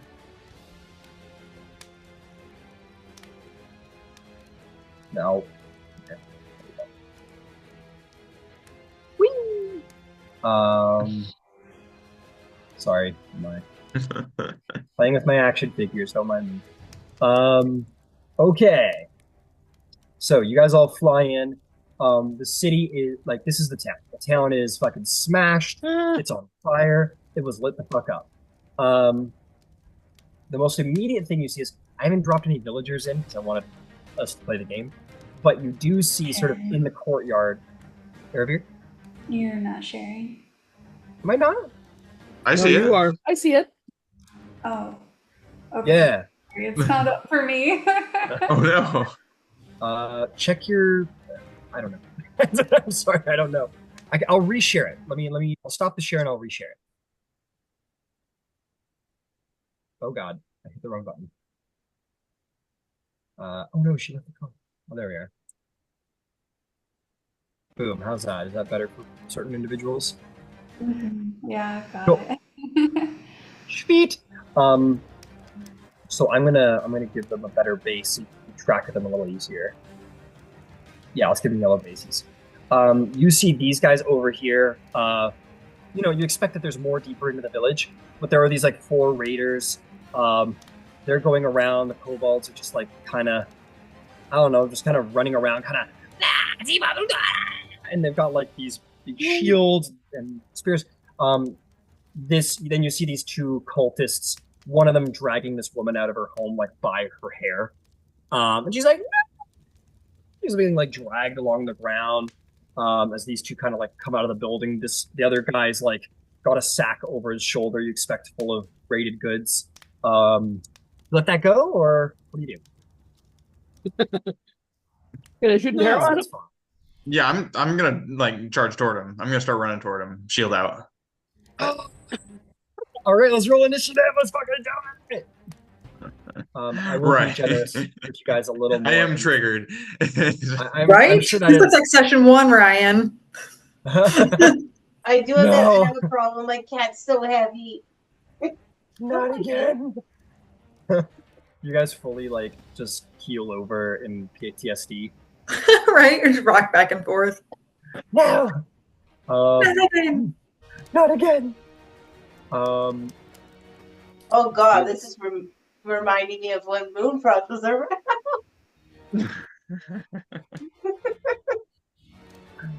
Not again. Not again. I promise there's a villager there.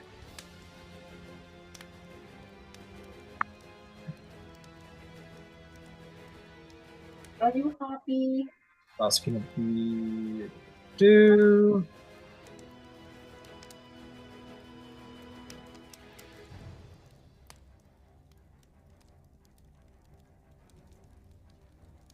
And then it's my bad guys. All right, initiative. Who's got a 20 or higher?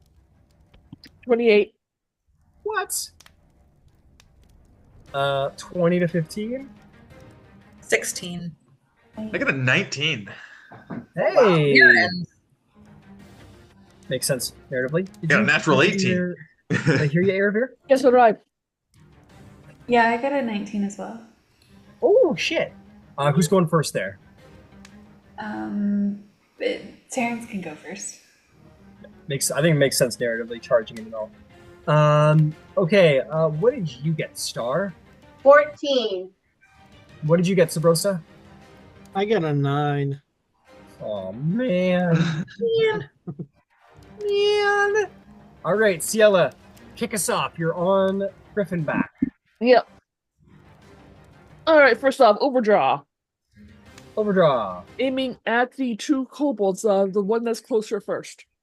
Understood. That is a 23 to hit. Yeah, that'll hit a kobold.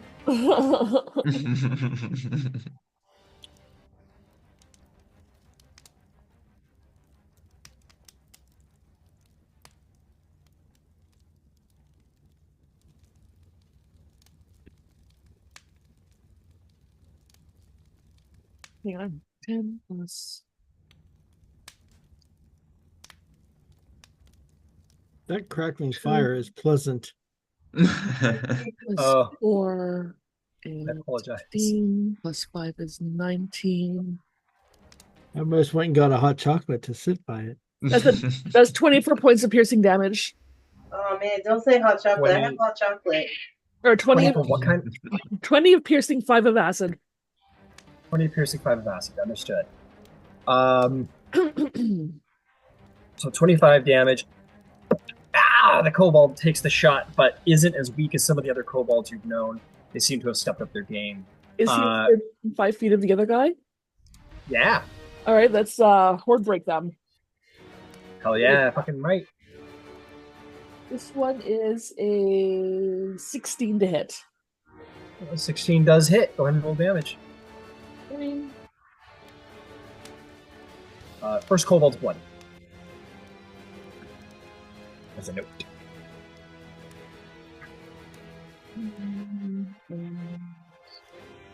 33. 33, good God. Okay. You shoot that guy too. He's heavily blooded. Okay. Both these two guys did not take those very well. All right, and my second shot. All right. I'm gonna aim at one of the regular human, I guess, if he's human. Yeah, not the guy dragging the girl, but the other guy. Yep, the other guy. Got it. We'll do the further guy. Yep, overdraw. Overdraw. Ooh, that is a 13 to hit. That will not hit, I'm afraid to All say. Your arrow sort of just barely sails by his face. He just kind of wasn't even totally your fault. He just kind of moved a little. He just kind of like stopped, turn around, and you kind of caught you off guard. Anything else? Pass. Pass. Understood. Terrence, divine fury is in your heart in this moment. What do you do? I'm charging forward. How far away am I? Close enough to hit him. Oh, fuck. He's like, oh, I just happened to be here at the time. Yeah, nothing worse than having to like just run for your first thing. Yeah, you run in. We'll give it to you. Oh, you charge in, shield and mace in hand. Yeah, I'll do the shield bash first. Bonus action shield bash. Fuck yeah. He's got the lady by the hair. Like, oh no! I need saving from a big, handsome I'm just prince. gonna slam into the side of this dude. Yeah. It's opposed athletics. Opposed athletics.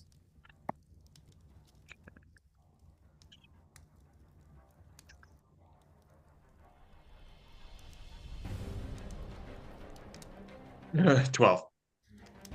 12. It is enough. He is not that strong. He turns and goes, wait, what? And you boom, slam his ass to the ground. He lets go of the woman as he does so, who kind of like crawls sort of behind some boxes in that moment. He's prone. What do you do? And I'm as per using my shield bash, I have to use my attack action. So I'm gonna smack him with my mace. Fucking right. Get him. Get his ass. At advantage because he's prone. Advantage because he's prone.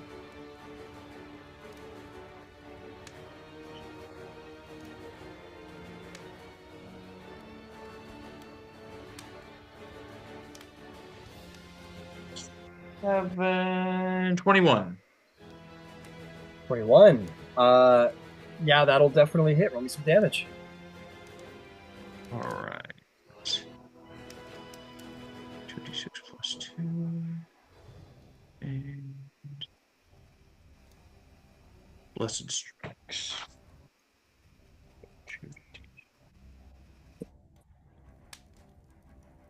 That'll be 9 bludgeoning, and with Blessed Strikes, another 1 radiant. So 10 total. 10 total. Boom! You smash this guy on the ground. You feel the crunching of ribs. He takes the blow pretty heavily. He's bloodied. Or anything else? That's my movement, action, bonus action. All right. Erebir, on the back of Helios. What do you do? I will fly a little closer. Well, actually, how far away is he? The cultist that Terrence doesn't have. The one that Terrence doesn't have is 65 feet away. Or 60 feet. We'll call it 60 feet. Never mind. I don't need to move at all. I'd like to use my Blade Song for my bonus action, and Okay. then I'll cast Hold Monster on the cultist. Damn, hold monster. Incredible. Wisdom save, I assume? Yeah. 18. No dice for him. Erebir, you put your hand out and you see these spectral chains like fully wrap around his body and like pin him to the ground. And he is paralyzed. He is completely vulnerable at this moment. That's my turn. Well done. That will bring us to Shroud. It's murdering time. What do you do? Let's see here. Okay, where is the closest thing that I can stab? That would be what Terrence just knocked on his ass. All right, then can I use my movement to go that direction? You sure diddly can. That'll get you 30 feet. I moved him a whole bunch, and I'm afraid. You know, it's the start of combat. I like to be a little generous in the start of combat. You can get to here if you want to get him. I mean, I have 40 feet of movement as it is. Ah, then you're great. That's 35 feet to get right there. Hooray. And I am going to try and stab him with the Dragon Gleam. Take this motherfucker. Right? Go for it. Okay. You have advantage. Let's see. Okay. And that is going to be no crit, but that's going to be a 26 to hit. Hell yeah. Go ahead and roll damage. Cool. And that is He's already dead.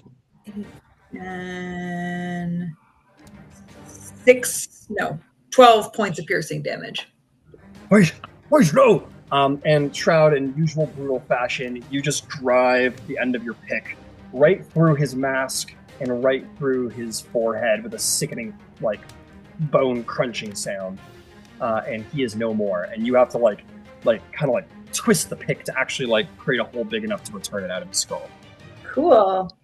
So then, let's see here. So then there's another one. There's another one, right? Like in a little semicircle right there, right? Okay. So then I am going to use my bonus action to rage then and make my way towards him. And with instinctive pounce, I get half of my movement included in that. So I should be able to get to him. Oh, easily there, bud. And then I'm going to use my second attack to try and stab him as well. He goes, no, wait, don't, stop it! And that's a 22 to hit. Yeah, you got him. Shoot up. 10, 11, 12, 13. Then that's 15 points of piercing damage.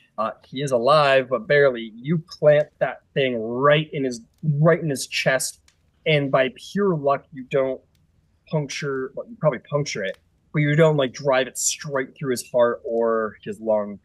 And he you just get him in the chest. He's not surviving this battle. He's not dead in this moment. He's not surviving this battle, and he kind of. Okay. Can't hear you over here. I think that's it for now. He's paralyzed, so it should be a critical hit, right? Ooh, he is paralyzed. So that is very right. I apologize. I forgot.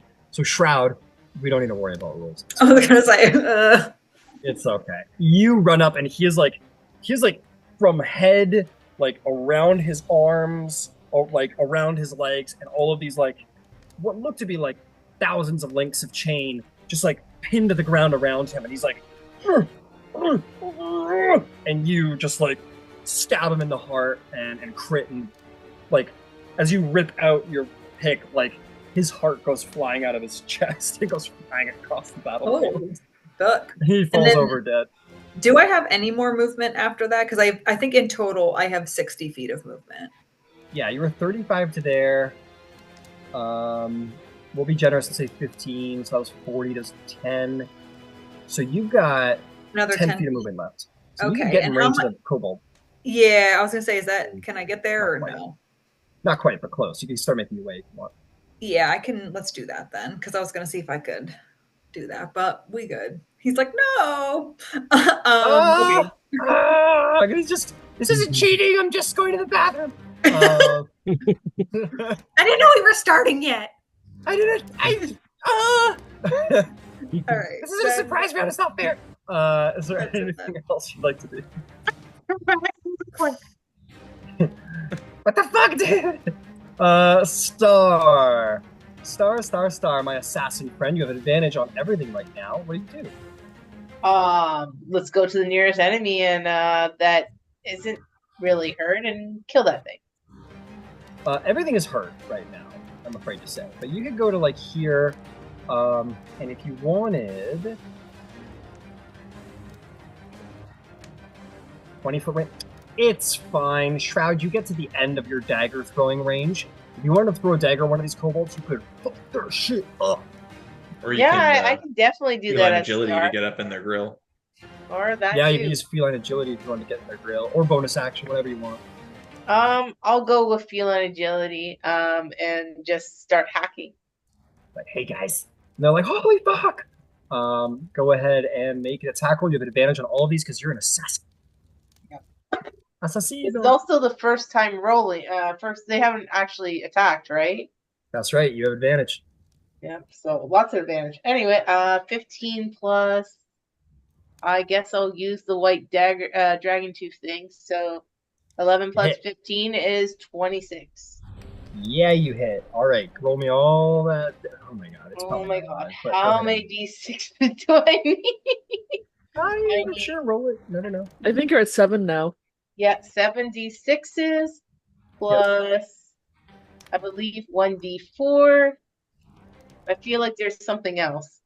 Plus 1d6 for simple finance. I think this is for the Is that only for like? Hang on. You gave one bonus attack roll and damage roll you make with this weapon on a hit or weapon. The target takes one extra 1d6 cold damage, I guess. Or Yeah, but you get 2 because this is a dragon cost. So 2 more d6s. I'm lost. Yep, 2 more d6s. Yeah, you're right. Oh, okay. I definitely ran out of d6s. I need one more d6. Okay. No, also your static +1 bonus becomes a +2 when attacking. So add a static +1 to this full damage. Okay. Oh my God. And 1d4. Oh boy. Fine. Hang on. Let me just get the calculator because this is going to be interesting. So +1 for static. All right, all the dice. 2. Yeah, so you should be doing 1d4 +7 plus 2d6 cold plus your sneak attack. Yep, this is crazy. Hang on. No problem. So like 9d6 plus 4, or sorry, 9d6 plus 1d4 plus 7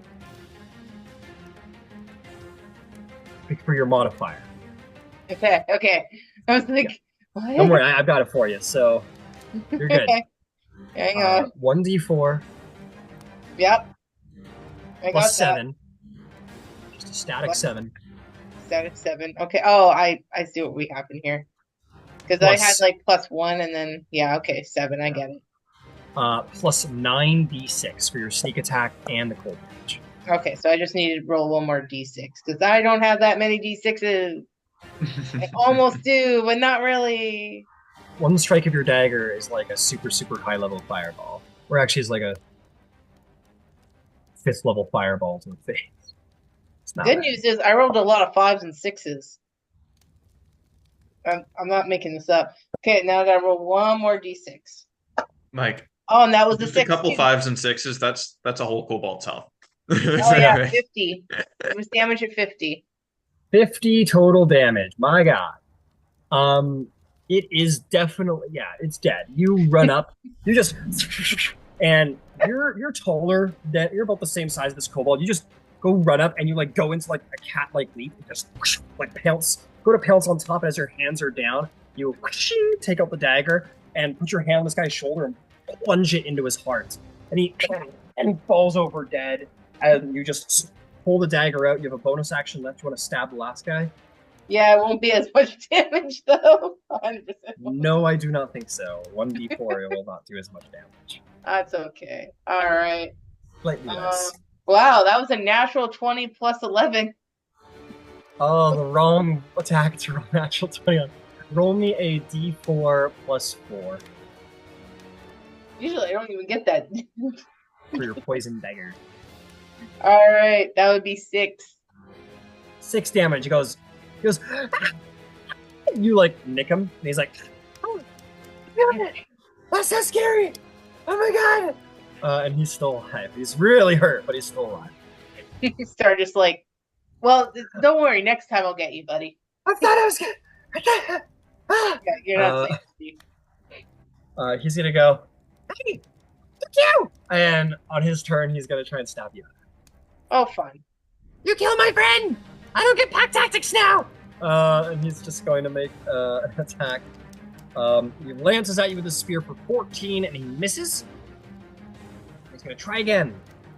With a 21, I believe that hits. Damn it. Yes. He goes, get ready for this super awesome, colossal amount of damage! That's going to be 6 points of piercing damage. I can he kind of like nicks you.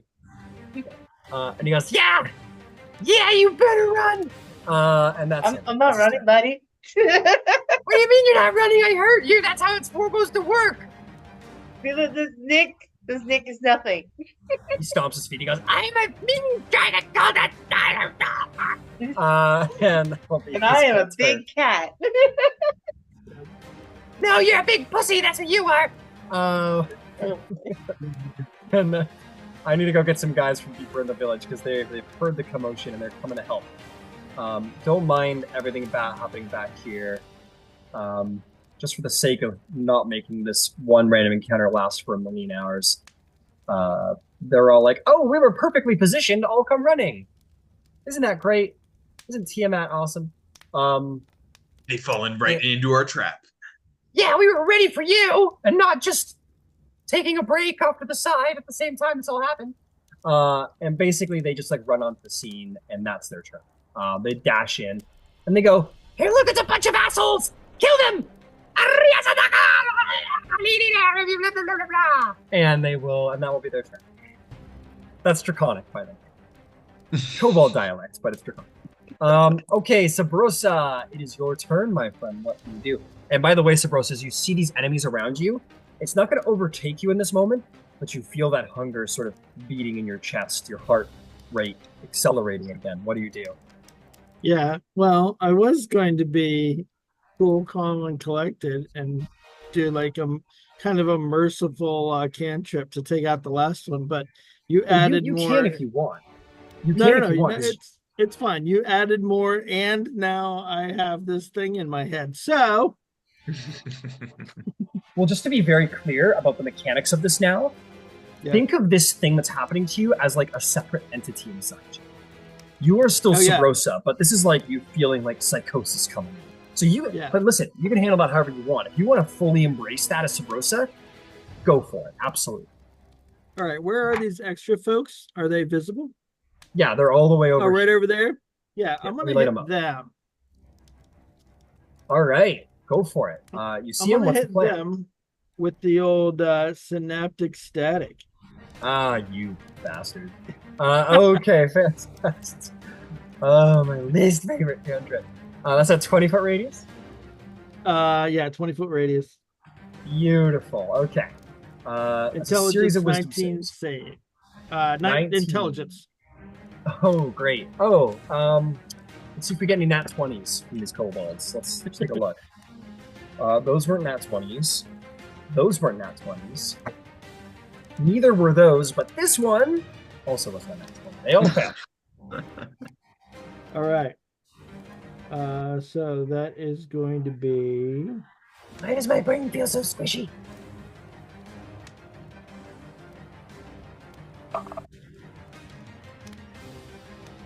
That's a lot of ones. 23 damage to each of them. Okay. 6 others. And they all have muddled thoughts for 1 minute. Excellent. They will like, who are you? I don't know who I am. And they all just start getting a little confused. Their brains a little mushy. You did a great job. Is there anything else? Movement, bonus action. Bonus action. I will go ahead and no, actually, wait. Did I have to? No, it's 120 feet. I'm within 120 feet, right? Yep. So no, I don't think I'm going to move or take a bonus action. I think I'm just going to stand right here and watch. Got it. Okay. That'll bring us to the dragon claws. Oh wait, Shroud killed them. Let me go get some more. Right, you killed them. That's great. Okay, let me go get some. Yeah, we're gonna stop this encounter before it gets onto his legs. They run in. That's their whole turn. They dash in. And there's going to be one other fellow who's going to be entering initiative at this time. You are going to see... yeah, he'll come in at the very end. You see, it doesn't look exactly like this mini, but you see sort of running up in front of all of them, very leadership-like. You see, again, a half-dragon. You've seen a couple of half-dragons at this point. This is a red half-dragon. He runs in with Cult of the Dragon themed armor, very similar to Scion Wrath, but not quite. It is plate armor, and it's very like dragon themed, and bears in his hand a dragon themed longsword and a dragon themed short sword with a big crossbow strapped across his back. This big, mean, red half dragon warrior says, "Kill them all." Honor Tatiamat. Does he have a mask? He does not have a mask, I'm going to say. Oh, he has a... No, he doesn't have a mask. He's bearing his dragon face proud. But that will be that. Ciela, it is your turn once more. What do you do? Yes, question. Can I use overdraw with volley? You cannot, because that's not an attack. Okay. I'm going to take an Or- overdraw because it doesn't say I Remind me- can't. Remind me how volley works. Remind me how volley works. Volley is you can use your action to make a ranged attack against any number of creatures within 10 feet of a point you can see with your weapon's range. You must have ammunition for each target as normal, and you make a separate attack roll for each target. Then yes, you may indeed use volley. Let's do that. All right. You are definitely in range. You've used 2 pieces of ammunition. As long as they're within 10 feet of the original point, you should be able to hit everyone except for one of them. So Okay, that's fine. 1, That's 2, 8, right? 3, 4, 5, 6, 7, 8. That's 9. 9, okay. So let's overdraw that. Hell yeah. Okay, so the first one is Who's this for? the point in the middle. Okay, let's start with the big guy. Okay. Yeah, here. I rolled 2 25s, 126, and 116. These are all of your attack rolls? Yes, those are the first 4. First 4. Okay, give them to me again. One more time. 22, 22, 23, Hit. 16. That's also a hit. Okay.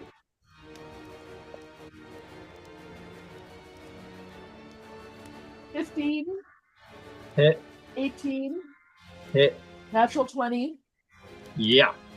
and 24. I'll hit. Give me 2 more. 2 more, okay? For the dragon claws. Natural 20 Oh yeah. and a 16. No, 15. That'll hit. The last crit you got, you're gonna kill him. You don't even need to roll that just to save us some time. Okay. But give me your damage rolls for everybody else. Okay, let's do them one at a time. Yeah, we're gonna start with the big dragon guy, and we're gonna end with the dragon claw. Can I use a nat 20 for him? No, you cannot. Damn. Okay. Yeah, you can't pick your targets after your turn. That's fine. That's fine.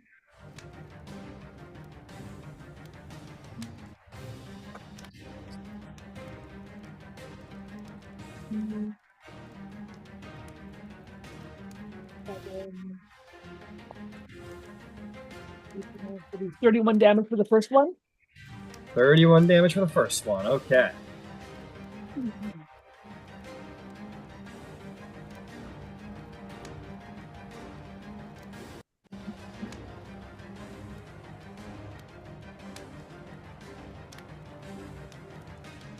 $30. 30? Mhm. Okay. He is dead.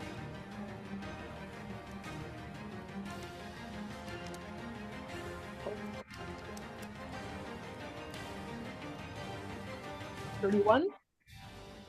Okay. He is dead. 29. 29 damage. Yeah, you'll take him out. Okay.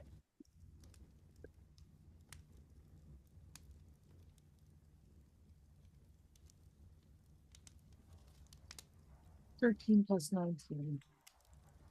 29, 30, 32. 32 does the job. Make your life easier. I'm for everyone except for the last one, I need 11 plus points of damage. 11 plus, I get a Oh, base damage yeah. of 19. Yeah. And then your crit will take out the last guy. So roll me the last damage roll for the dragon claw so you can take him out. 'Cause he hasn't taken any damage. Okay. On with a crit? No, that guy didn't get Really? crit. That was one of the cool ones. Okay. 19, The other dragon claw you crit on is dead. He's easily dead. 28. Yeah, and he's dead as well. Okay. You, like, I don't even know how this happens. You just start going like three at a time, and you just fire this barrage of arrows down.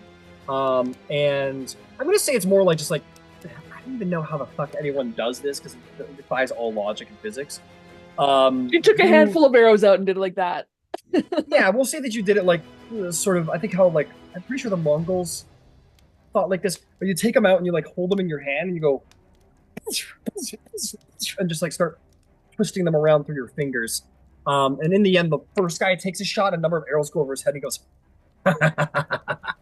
so much effort, and yet you miss so much. I'm, oh fuck. And you've killed everybody. Is there anything else, Ciela? That was one attack, wasn't it? Like does that count for my second attack as well? That counts as Okay, an action. then I will sit tight. Actually, I'm gonna cast a hunter's mark on him. Okay. You cast the hunter's mark. All right, that'll bring us to Terrence's turn. Terrence, there is one kobold left back here, and a couple dudes over there. What do you want to do?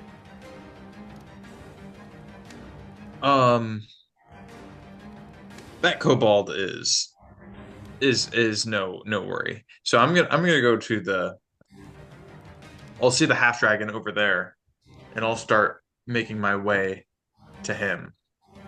All right, you come around the fountain at 30 feet. You are going to see him looking at his troops dead, and this one guy. What do you do? I am going to look back to Shroud, and say, "The half dragon. Don't kill him. Keep him alive." And I'll turn back to him, and I'll cast a. Let's do a second level command. Okay. I'll say grovel. Grovel, common, right? Is it con? Wisdom. Wisdom No, 19. common. You say it in common, the language? Oh, yeah. Yeah, I do. Okay, you say grovel. And just to affect one additional creature, so the other guy beside him will take this as well. What's your DC? 19. 19. You say grovel, and both of them, like, they don't fall until their turns. You see both of their knees begin to buckle. And they're like, and they begin to show signs that they will indeed grovel. Your spell is successful. Okay. The lady that was getting dragged out before, has she just ran off? She hasn't ran off, but she's like hiding behind the box. She's like okay, she's safe. Okay. Then that'll be my turn. All right. Eravir, what's the play? You're muted. Would I hear Terrence tell Shroud? I don't know. I'm kind of far away. I don't know if I'd hear Terrence. I don't think so. I'll tell you what. Would you make a motion, Terrence? Like. Yeah. I'll like point to Shroud, and I'm not like whispering it. I'm shouting, but oh yeah, you might not exactly hear what I'm saying. There's a lot going on, but I'll be like I'll point at the half dragon and be like talking to Shroud.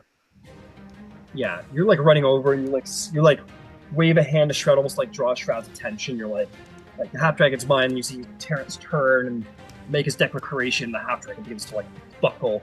You've seen Terrence take on one-on-one challenges before in his life. Perhaps that's what's going on. But I'll say, yeah, you catch up enough of the words and pick up enough of the behavior that you're like, okay, he wants that. Okay. I'll put a wall of force over the half dragon then, and like the half dome semicircle one. Sure thing. No one will be aware of it except for, of course, you, Eravir. But how big is it? 15 feet diameter? No, I think it's only 10. A 10-foot radius. Yeah. Understood. Okay. Nobody can see it. It is invisible, but this wall of force dome emerges above him. He isn't even aware. there Okay. anything else? No, that'll be my turn. All right. Shroud. End his suffering. Yeah, let's see here. Okay, so we got the ones that Star is going after, and then there's a bunch over there, right? There's a bunch of bodies over there. Yeah. There is Okay. this one.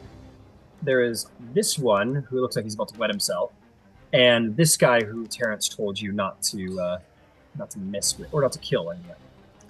Okay, how And also, far there's is a bunch of confused kobolds. Oh, they're all dead. Oh, all the ones that got Yeah. static. Yeah, Sabrosa and Ciela took them out together. Okay. Okay, the one that looks like I mean, are they close enough for me to get to, I guess? Are they further than 40 feet away? This guy? No, the other ones that are in that, like, that near that bubble. Yeah, Yeah, he's further than 40. okay, so yeah, then let me go after that other little guy then. All right, we'll put you on this side of Shroud, and you can take 20 feet to do that. Cool. Go ahead and make an attack roll. That is a 29 to hit. He goes, not the face! And you... Today's your unlucky day. Anything but the face. That's 16 points of piercing damage. And you like rip down with the pick and just like disembowel him. And he goes, the insides! Ah! And he falls over dead. All right, so then now they're both dead, right? Or there's that other guy still alive? No, they're fucking dead. The only two Okay. guys left alive are this guy and this guy. Okay, then can I start to use the other 20 feet of my movement to start to make my, there we go, making my way downtown. Let's see here. I don't have any other fun bonus action things that I want to use. So I think that's it. Got it. All right, Star. There's one left. He's vulnerable. You wanna show us what you got? Sure, let's go stab him. And if I can't reach him, time to throw a dagger. All right, 30 feet gets you to there. And at that point, you can whip your dagger at him. You are a little far away for... yeah, no, I'll give it to you. I'll give you the 20 feet. Go ahead and make an attack roll. You're not going to get any sneak attack, though. All right, and this will just be a regular dagger because I don't like throwing my specialties. All right. 10 plus. If you wanted, you could bonus action dash up to him and stab him with your special dagger. True. Yeah, I can do that. Yeah. Okay. You bonus action dash. You run up for 20 additional feet. You take out your, presumably your dragon tooth dagger, and go ahead. Let's try rolling that again. 9 plus 11 is, my God, a dirty 20. You got him. Go ahead and roll me some damage. You get 1d4 plus 7 because you have the plus 2 instead of the plus 1, and you get an additional 2d6. Okay, 2d6. Okay, so I'm just going to add these right now before I go nuts.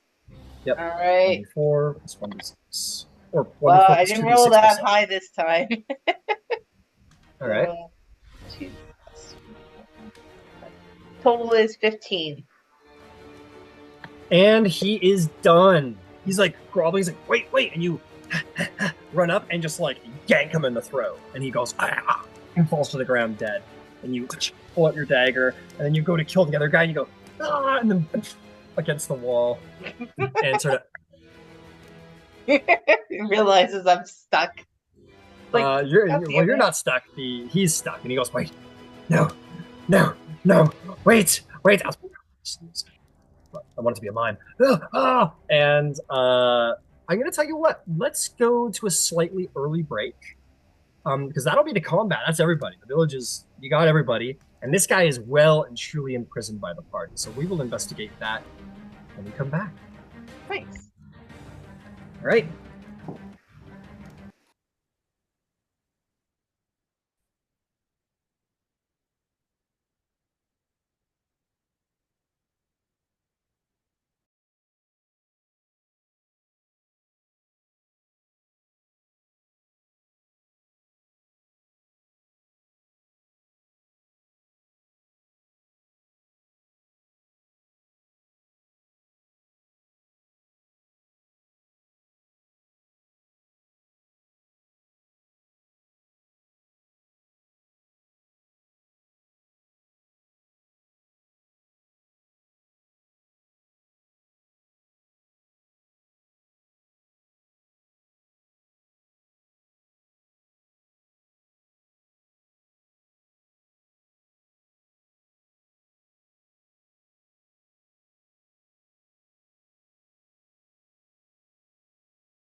We'll get started with Janice.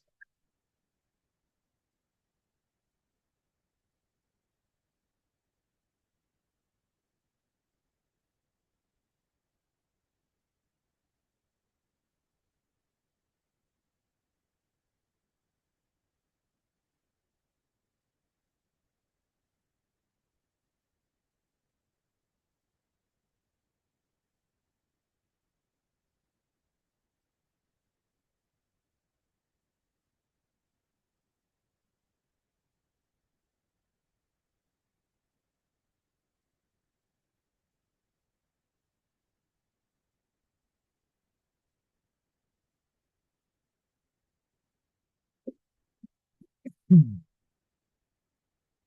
him another 2 minutes.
Okay, let's get to it.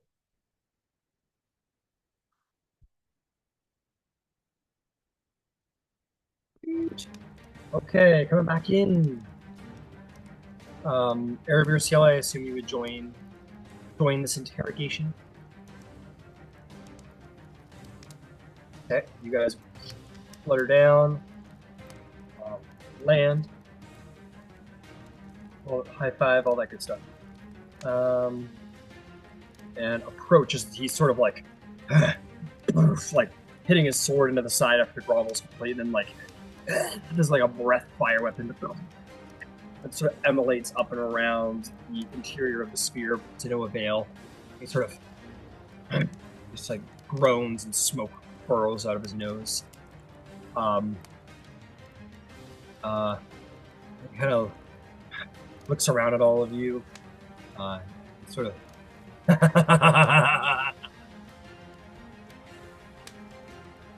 Think you've won, haven't you? Not yet, but we will. It's what you think. You think this prison will contain me for long? That prison is protecting you.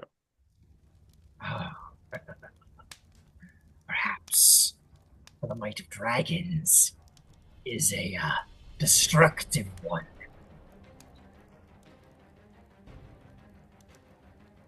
Yeah, I see that. And I'll look around at the city. Small town. But yes, a small town. Yeah, village.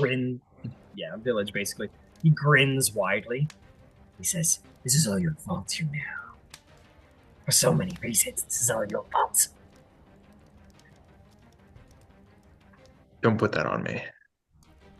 You see, if you hadn't taken Skyreach from us, we could have gone on raiding one small thing at the brink of existence for a time. No, you're forcing us to raid outward. But this place barely worth mentioning. This was more specific. This was for you. For me? For all of you. Dragon's Bane. How so? Am I able to cast through this thing? Possibly. I mean, we're talking through it, so presumably he could hear you. Can I detect thoughts? Yeah, has to check thoughts. He notes your incantation. He's like, "What was that?" In his head. He's like, "Nothing, I guess." And kind of goes back to the conversation. He looks back to you, Terrence. And he says, See, when you light a fire, heroes come running, don't they? So predictable. He's cackling in his head, Subosa. Yep. And you basically hear, My master will be so pleased for this. I've done so well. I'll be so vastly rewarded. And he says out loud, he says, You have only allowed yourself to fall into a trap. at this moment, you hear a huge draconic screeching roar. And whip your heads around to see back here, you're over this. Dropping off from the talons of the dragons is a great number of cultists, and an adult black dragon flutters up. And on his back, a dragon soul sits there, one of the dragon cultists. And he says, Now is the time for revenge! Come forth, servants of the dragon cult! Across the square, you are going to see this giant, fat, winged, devil-like creature make his way across this big axe, and he's going to sit, and he's going to speak in his strange language. He's going to say, Mozoloth, slay for pay! And you'll see a number of fiendish individuals, strange carapace-laden creatures with tridents in hand, come charging out of the back alleys. I need everyone to roll initiative. What language was that? That was common. Or actually, no. I think they would have spoken. Oh no, that would not have been common. Does anyone? He would have said that in Abyssal. I do speak Abyssal. So you would have understood that. Absolutely. All right. We're rolling initiative. Is that what we're doing? Oh yeah. Yeah, we are. We're so back, baby. We're so back, baby. Oh. Hey, Sarai, remember that guy? This guy right here? You almost chopped your head off long ago. In another game. Oh. Yeah. He's very head choppy. Mm-hmm. We'll see who chops whose head. Yeah. That's right. Okay, let's do this. Ooh, I got a couple tricks up my sleeve. Whoops. Yeah, I think this is one of the first times you guys have fought fiends in this campaign. Oh, yeah. Good, Terrence. That was not intentional. That was not my trick I had up my sleeve. That is a trick, but not the one I'm thinking of.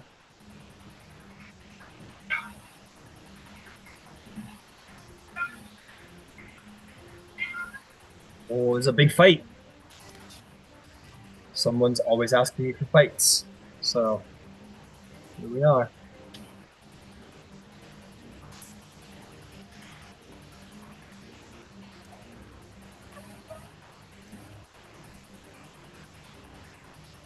This is a big fight. Yeah.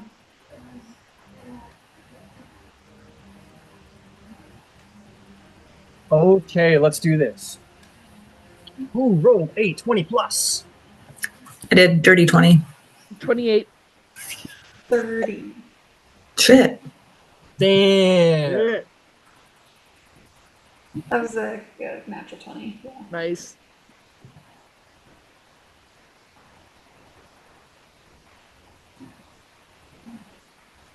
Shroud, what is your dex? It is It beats 15. 15. Yeah, you're good. you will go before the muzzle-offs in battle. How about a 20 to 15?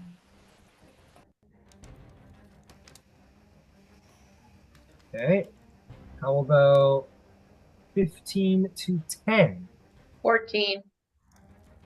14 star. How about a 10 to 5? Listen, I don't know if you know this or not, but I got an 8. So watch out. Watch out. Watch out. I know these guys.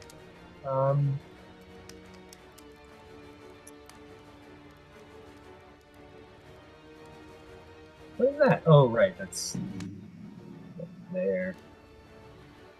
I think I did it. I think I succeeded in the machine. I got a 3. Oh, you got a 3, right? I just, yeah. All right, there we go. We're so back. We're Eric takes his so rightful bad. place in the in the advantage line. Aravir, you show up the ranger for the first time in your life, and maybe the last. Second time. Second time. Okay, gotcha. This is not a surprise round. They got close enough they were able to like get some distance on you guys before launching their ambush. But the Pride of Dragons insisted that you roar before you come into battle. What would you like to do? Where are the bad guys again? I can see one So of you got a them. whole bunch of them coming down the alley. These are the same minis, but they're definitely stronger than the other guys. Well, they got better armor, bigger, more flared masks, better weapons. So there's the dragon people. And then the fiends are coming from over here. Okay. Let's do. Oh my god, but how far away am I from those people coming in? The nearest guy is like 60 feet there. The nearest guy from over there is like 85.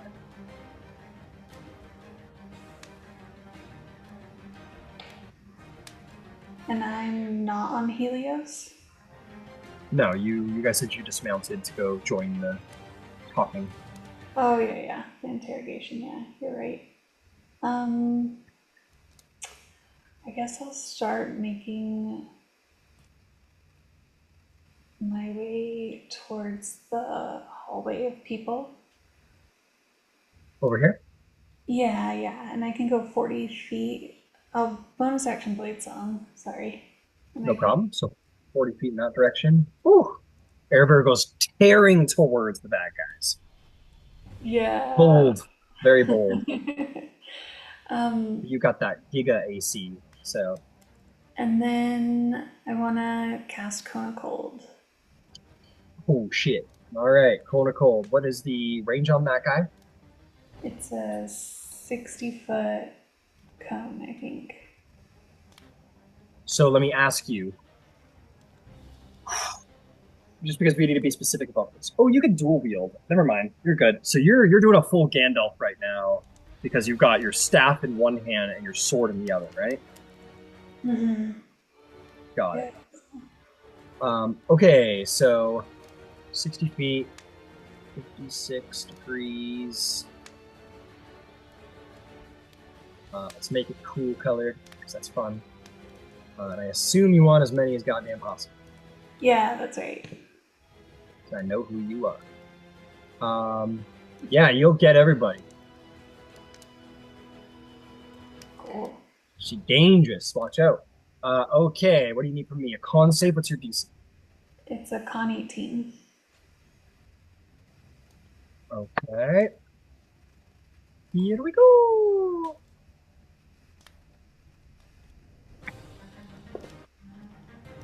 Dragon uses a legendary resistance to succeed instead. Nice.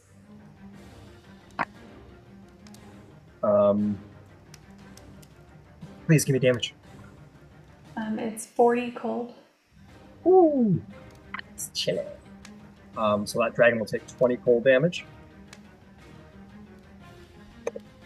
All right, its rider is a dragon soul, which is going to take a hot failure and take 40 damage. but it's still looking strong. How does the other ride? Does the other commander do? That's a failure. So that's going to be a little chilly down there. That was a good open, wizard. You get poked a couple times for it, but still really good.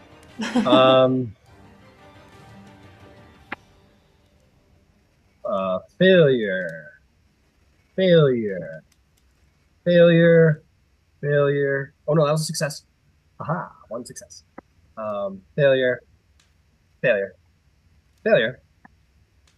Failure. One success out of the guys in the back. So this guy's only going to take 20. Still mean amount of damage. And we're going to do it this way because it got hurt a lot. We're just going to do a little copy paste action here. And this one can be these shiny. Oh no! Fuck, I deleted the dragon by accident. It's okay. Just take a minute to fix that. Hurt.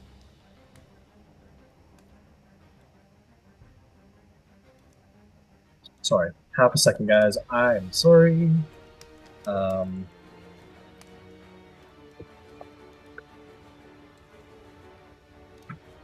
Banished your whole encounter to the Shadow Realm. Yeah, my dragon just died. I killed them. Power of God is a terrible thing. Shame there's no Control Z option. Yeah, it really fucking is. You're right about that. Man, if I had a Control Z, things would be different. I wonder if there's a mod for that. Maybe. All right, we're gonna use this one because it's cool and it's flying and it makes sense. So he would. Oh, you bitch! Sorry, that was. I apologize for the profanity, but it deserved it. Just like. Okay, and then we're just going to do a copy paste here. My apologies for that. There we go. So you take your staff of cold and blast this huge Arctic wind up at them. Most of them take the damage fully and heavily. Everyone's still alive, but the guys on the ground, these like rank and file members, are very like they are very, very hurt. That was not fun. You're very mean for that. And they survive, but hurt incredibly as you do so. That was a ton of damage you just dealt. Well done. Is there anything else? Oh, no, that's my turn. Oh, what's that adult dragon legendary actions team do, I didn't think? Nothing right now. Okay. Yella, what do you do? Now, those Let's guys, see if I can move and see them all. Okay, you got 30 feet? Yeah. Yeah, you can get to here.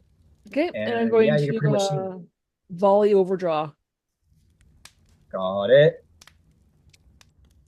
Yeah, you'll get everybody. Not everybody. Hang on.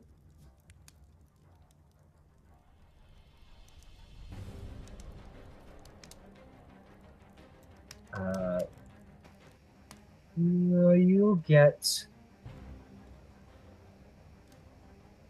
I'll give you everyone but one guy. So that's 9 guys? That's right. I want you to roll 1, 2, 3, 4, 5, 6.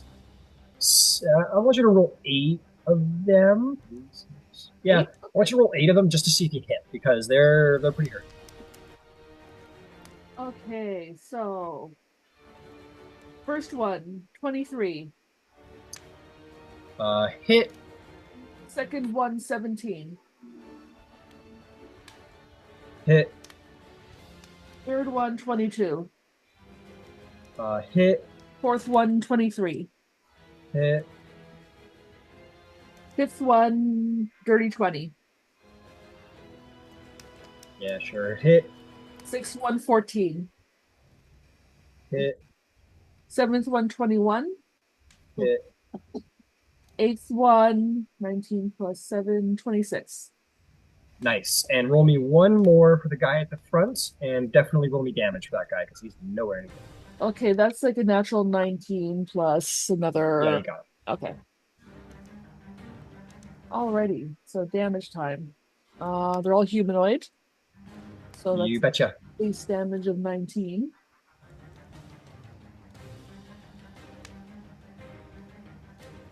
$29. 29 damage. All right. You shoot this guy. He is bloodied, but he's still going strong. Is there anything else? 27 For what? for more damage for the other guys. Oh no, that's it. You're done. Oh. Those guys they all died. They had like 10-ish hit points, so you're good. All right, then I am going to use my bonus action. Where are we? Let me just check my spells real fast here to make sure it is a bonus action.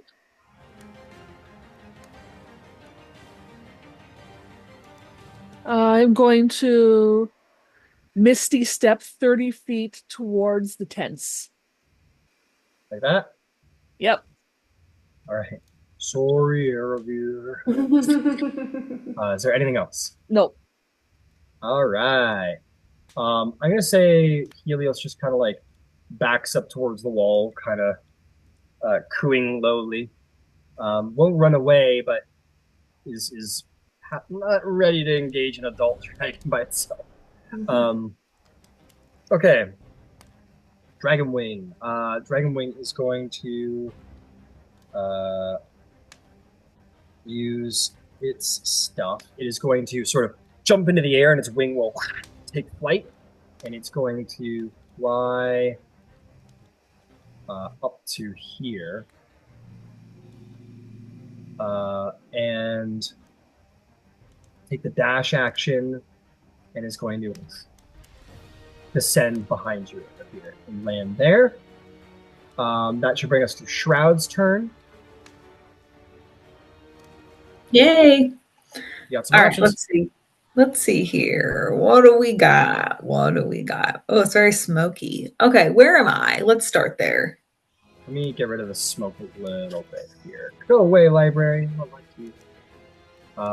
Just so we can see a little better. I'll pop this. Oh, it's not actually helpful. I believe we're standing around the wall of force. That's right. So you're right there. You got Okay. bad guys over here, and Aravir and Ciel is cleaning up over here. But there's a big old black dragon right there. So Okay. I mean, that's up there, so. Can I make my way towards like the other group then? yeah, 30 feet or 40 feet because you're a barbarian. Mm-hmm. That's you right there. Okay, and then what is the rest of the distance? If you want to get Try and into get melee into with one of melee, them, yeah. yeah, that would be. I'd be generous, say 20 feet. Okay, then can I use my bonus action to rage and then take the rest of that distance? Absolutely. Okay, you take your 20 Cool. feet. What a delight. Yeah, you run up to one of the guys. And then I'm gonna stab him in the face where I try to. Got it. He looks exactly like this, by the way. I love it. Just gross.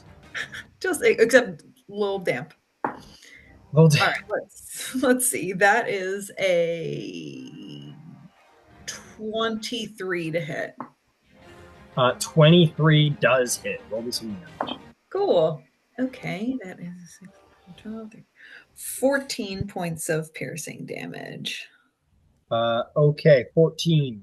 That hurts. You drive Dragon Gleam into him. Okay. I'm gonna keep going. Oh, yeah. Let's Good for see you. here.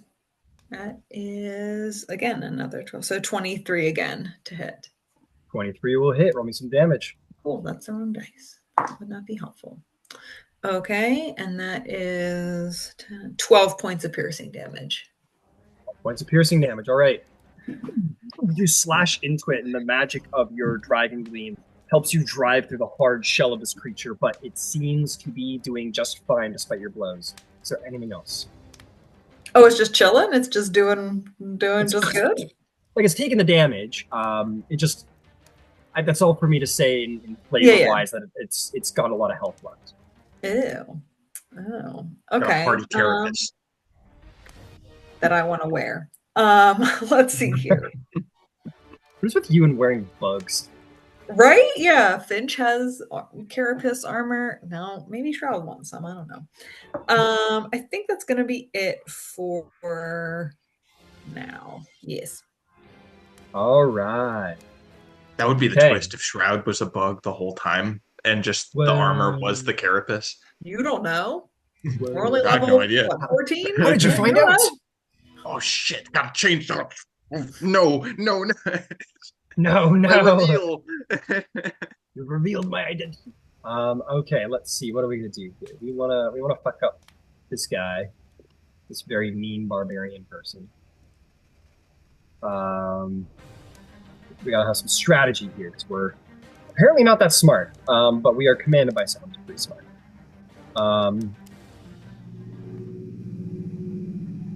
Cool. This one's gonna run around you, disregarding you, Shroud. That's to rude. about here. What the fuck? No Where manners. Are you going? But don't you think I'm pretty? Scary, I mean. Don't you think I'm scary? Come on. Let's see. This one is going to go and these those two pincer hands up above will sort of and is going to cast Cloud Kill.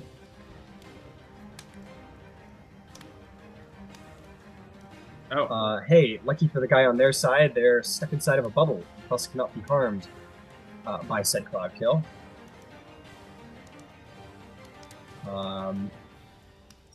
Alright, that's what that guy does. Well, actually, would we have traveled? Because this thing's got a bit of a range on it. No, you would have just cast from there. So this guy's going to move around to here. This one's going to move to here. This one's going to move to here. What are you doing there? Miss the man? How about like 40 to here? She's ran away by now, it's fine. We don't like you two. You guys are kind of mean. You're mean! That's what it says in this one. Let's see here. Ooh, I know what it does. This is mean. It's going to snap its pincers and go, and is going to cast a spell magic on Erevir's blade, or blade song, and take down the blade song. Oh yeah. My blade song isn't a spell; it's an ability. But it's a magical effect. Oh fuck, bitch. Sorry, I just wanted to do the most bitchiest thing possible at that moment. We're higher level now. I think it's appropriate. Okay. And I didn't react because I don't think I can see it from there, right? So I can't react. When I do counter spells, you got to react quickly. So like I'll say it's going like, so like those guys, like it's hard to interpret because they're weird fucking monsters. But we're kind of in the middle of a cloud kill. Yeah, and you also can't see inside of a cloud kill. So for a number of reasons, yeah, you're a little late on the reaction on that one. No, I figured I wasn't going to be able to, so I didn't jump in. Okay. Yep, no problem. But yeah, for counter spells, you gotta be quick because I will insinuate they're doing something funky with their hands or talking, and then you can try and get them. Because one thing I think DMs get wrong is that nowhere in counter spell does it say that you are able to identify what spell or even if they are spell. Oh, all right. Well, that clarifies things. I didn't realize that was that makes more sense to me now that you explained it that way. Yeah, like if you see someone waving their hand and speaking an arcane word, it's like, okay, yeah, they're casting a spell. It's a verbal somatic component. You can interpret that and try and counterspell it, right? Okay, fantastic. So, okay, yeah, right, I gotta beat up Shroud. Try to anyway.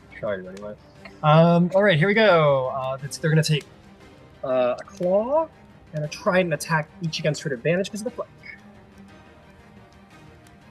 boy, that misses really bad, embarrassingly so. 12 for the claws. That's much better. Double natural 19s for a 26 to hit. That'll hit. Oh man, ready for this giga damage? That's gonna be 8 points of trident damage, reduced to 4 because you're raging. Here we go. Another 26 to hit. That's gonna be 10 points, reduced to 5 on piercing damage from the trident, and a claw attack from the last guy. Fucking natural 19s all over the goddamn place. And the claw damage as these two little pincers strike into you is going to be of course 9 reduced to 4 piercing slashing damage. And that will be their turn. Death by 1,000 cuts. Basically. Okay, that is going to bring us to Star. Hey, Star, guess what? You're in a cloud kill. I need you to make a con save. Oh, no. Oh, yeah. No. What could Feeling ever healthy? go wrong? 6 plus 4 is 10. 10, that is a failure. You, my friend, are going to take all the d8s of damage. All the d8s. Oh, no. That's going to be 5d8. 17 deadly points of poison damage. 17. Oh, no. Star's okay. He's like, ow. Ow. Owie. Am I poisoned? You are not. That is it. You just take some damage. Oh, okay. Then, can I start hacking some people? Let's go hack some people. I will put out there, I am probably going to do this to you. It's a little hard to see. It is this smog is like a heavy. You can't see your hand in front of your face. So I'm unfortunately going to be very mean. I'm going to leave the camera in nice and tight because you can't see. So what do you do? I wouldn't even know that I could just step one step over. Could I? You can certainly. You can try. You think Star go that way? Yeah, I'll try to. Well, I probably noticed where the smoke came from, but it was like, okay, I'm gonna try to walk out of here. All right. If we want to try and make it fair for direction, excuse me. Why don't we say you can roll a d6 because you're not walking into the orb. You know the orb's there. Yeah. And then your d6 will determine the cardinal direction that you walk. All right, sounds good. Let's see what I get. I get a 4. Okay, so we'll go clockwise. So 1, 2, 3, 4. You are one lucky cat. You go 5, 10, and you get out of the cloud, and you're able to see Shroud being attacked by all of these weird monsters. Holy crap! More bug people. Why does it have to be bug people? Star goes over there and tries to rescue Shroud. Don't worry, Shroud. I'll Shroud save you. never needs rescue. Shroud's like, how dare you? Buddy, I'm just trying to help. 20 feet gets you there. Do you want a feline agility? I think I've already used it for the one turn before, so... Yes, but you were standing still during the interrogation, so you got that.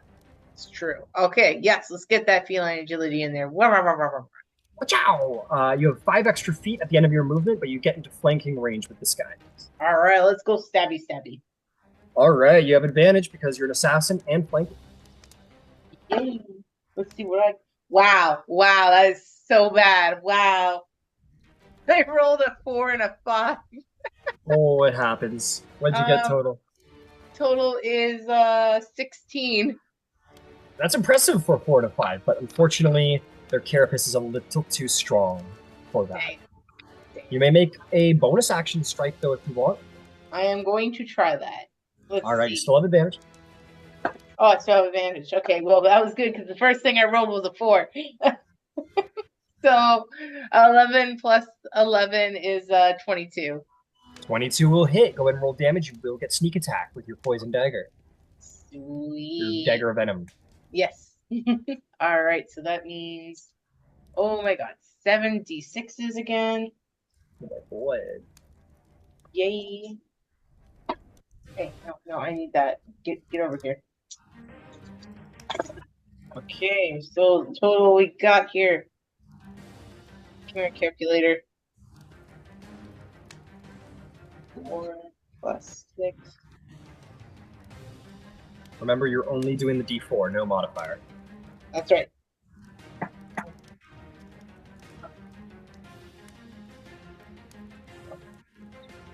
Total is 27. 27 damage. That's pretty good. You run up behind it and slash it with your dagger, and it bounces off the back of its shell. And as it turns around, kind of going like, "Who the fuck are you?" You stab it in the soft part of its belly and still get some damage off. Sweet. And the cloud kill does remain gone. You have 5 feet of movement left. Would you like to stay where you are? I'm just going to stay where I am. Understood, understood. Sabrosa, I need a con saving throw because it is pretty painful to breathe in here.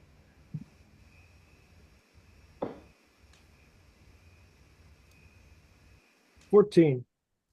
14 is a save, so you'll only take half damage. Let me do that over here.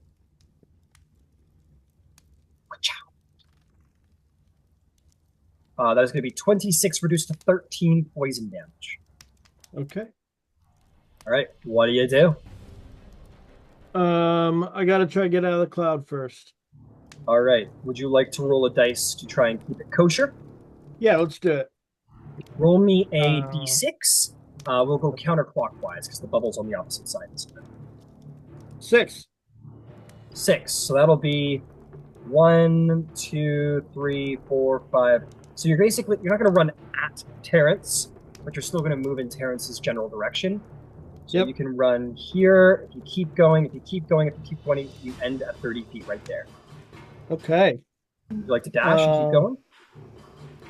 Yeah, I guess I probably ought to, so I guess I'll just keep running. Okay, I'll say at this point, you can recall the battlefield before the cloud kill, so you could do a 30-foot run in this. So anyway, you run 10 feet and you're free from the cloud kill. Okay. You have 20 feet left and a bonus action. What do you do? All right. Can we go down to eye level? What can I see from here? And how far away is everything? You can see... I can see Shroud and their group. Yeah, Shroud and Star. The fountain's kind of covering up the situation with 2 ladies over there. But you know that that's all happening. You can't see it, but you know that's happening. All right. Okay, let's do a confusion.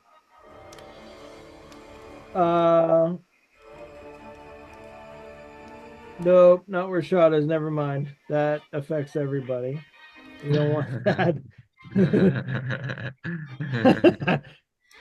How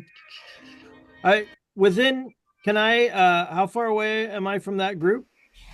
You are either 25 or 30 feet away from damaging one of these guys.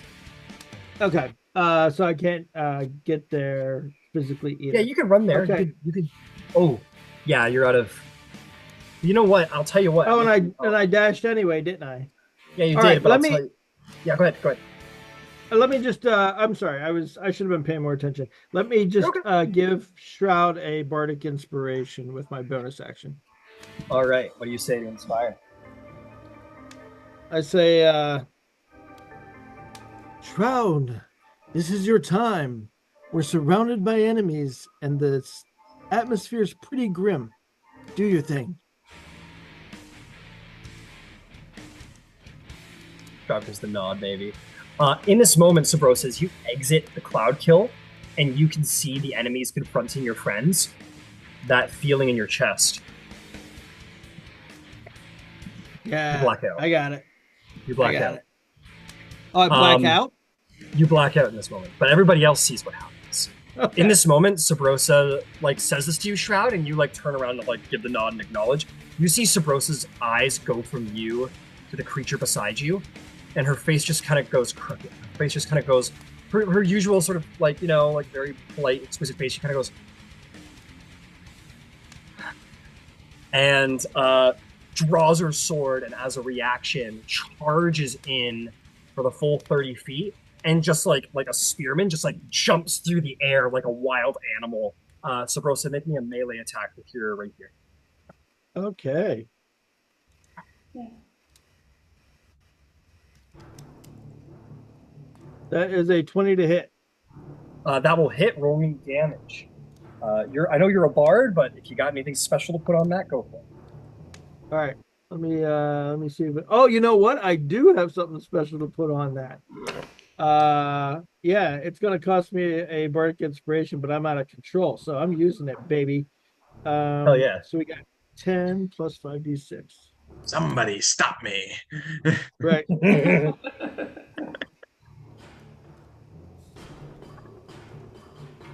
So that's going to be 40 points of damage. Oh, Because it's 10 piercing and then 30 psychic damage. Ouch! For psychic blades, yeah. So you see this shroud. Sabrosa gets this wild, like, excited, ecstatic look in her eye, and as she jumps through the air and pulls back her rapier to plunge it into this guy, who's like, what the fuck? As the rapier's pulled back, you see like, we'll say like you see like her actual shadow. Oh, Sabrosa doesn't have a shadow. We'll say that like the shadow of this creature almost jumps up Peter Pan style and wraps itself around the blade, and then she stabs it like through the chest, and its own shadow like explodes against it, and it like groans. And Sabrosa like very like fucked up, like just like turns the rapier inside and then like draws it out and like licks the blood off the end of the rapier, and then turns her attention back, and then you see her eyes sort of level out. And she kind of, and at this moment, Sabrosa, you come to consciousness, and you can feel iron in your mouth. You feel blood in your mouth. You kind of like, wait a second, I was standing there. Yeah, pretty much. Yeah. You're like, Much time has passed. What year is it? I feel like Shroud, if they saw that, would just like obviously not know what's going on, and would like look at Sabrosa and like back at the bug people, and then just do their creepy like laugh. Star, you saw all of absolutely. Star, you saw all of this as well. Like you're standing right there. You saw all of this with Sabrosa as well, by the way. Yeah, Star's just like, You have to go to the two like Zentrum murderers, and they're like, "That was awesome." Do it again. Okay, that's Sabrosa's turn. That is going to bring us to the Nikoloth. Oh boy, it's fun time, folks. For me, of course, not for you. Let's see here. Oh yeah. Raya's face is like, son of a bitch. Yeah. Yeah. I think we got to go for the big meanie there. It's going to fly down. It's going to swoop down with great speed, and boom, land on the ground behind for 30 feet Shroud and take the advantage attack against you. Oh, gross. What is this stat on? Hang on. Ew. They nerfed it.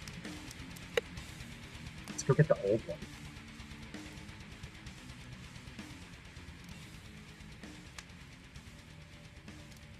Sorry, I have to move.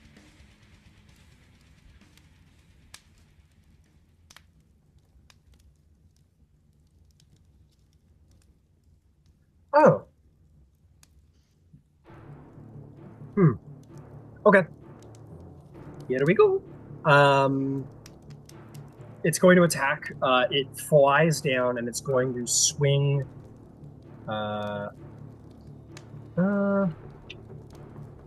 Which one are we using?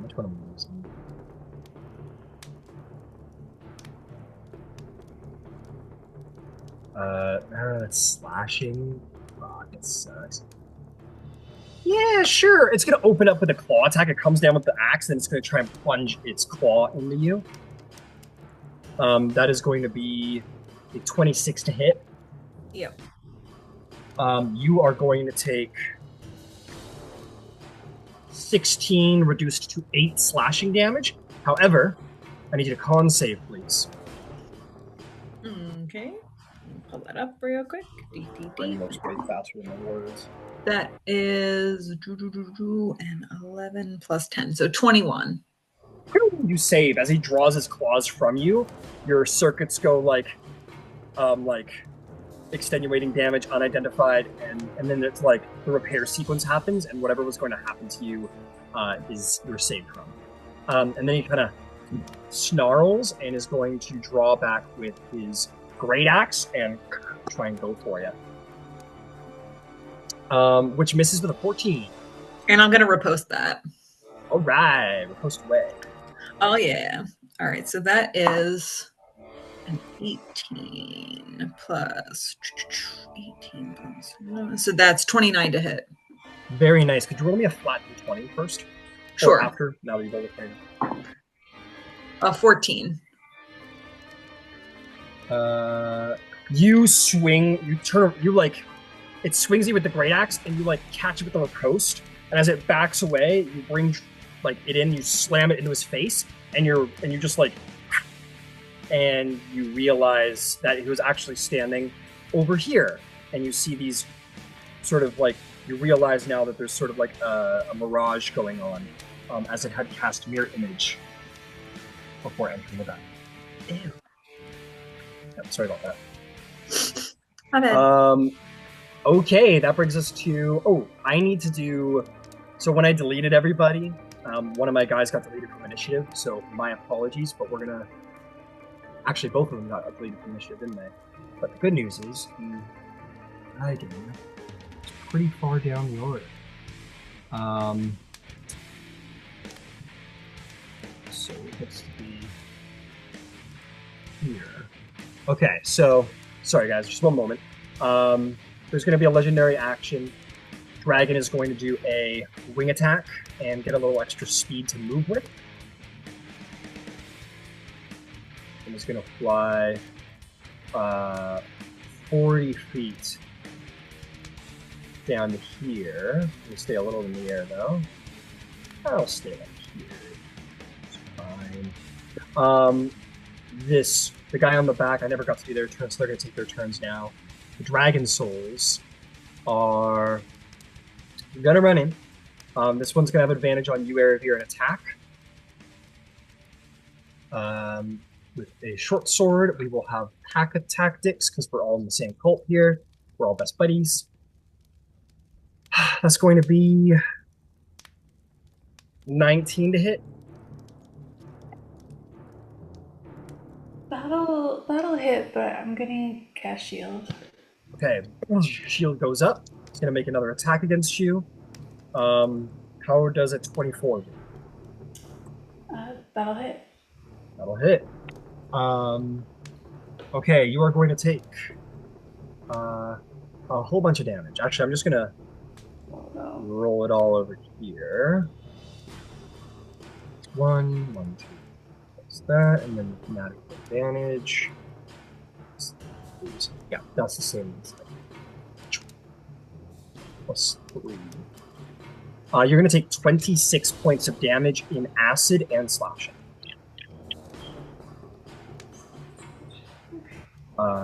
Okay, this guy on the back over here, the back of the dragon, is going to do an orb of dragon's breath at you, Ciela, because you are a big meanie for killing all his friends. That's going to be a straight roll. And that misses. That's sales line. Dragon's going to take an last legendary action before its turn.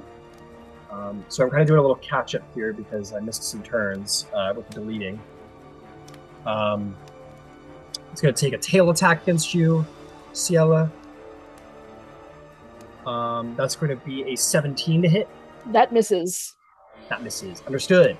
Now it's the dragon's true turn, and it's time to make some people miserable. We can't see into the cloud, but different people are there.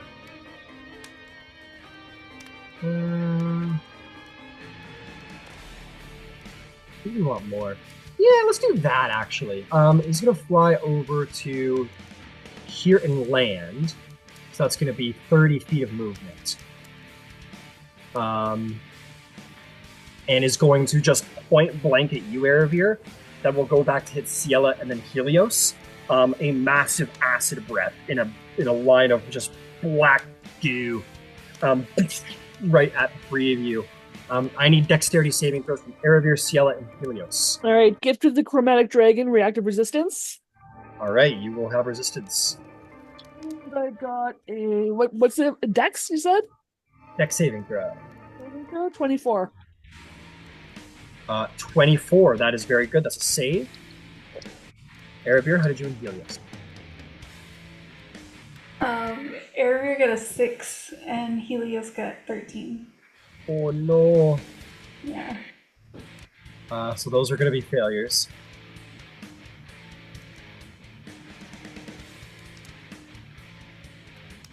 That is going to be 62 points of damage to Erebir, to Helios, and Ciela is going to take 15 points of acid damage.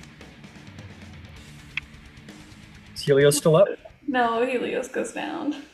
I'm not going to kill Helios off, but Helios is on death save to a second. Oh boy. And then the Black Dragon is going to just take off again, because that was 30 feet, and is going to go up to here for 40 feet. And we'll call it a day for the dragon. Let's bring us to... Oh, yeah. Roll me a con save, Erebir, to see if you're holding up that thing. Your DC is 31. Can you save against that? No. Okay. The orb goes down. Can I reduce my damage with the spell slot? I forgot I could do that. Okay. Sure. How much do you reduce it? As much as I can, I guess. Good shit. So it's 5 points per spell slot. Sure.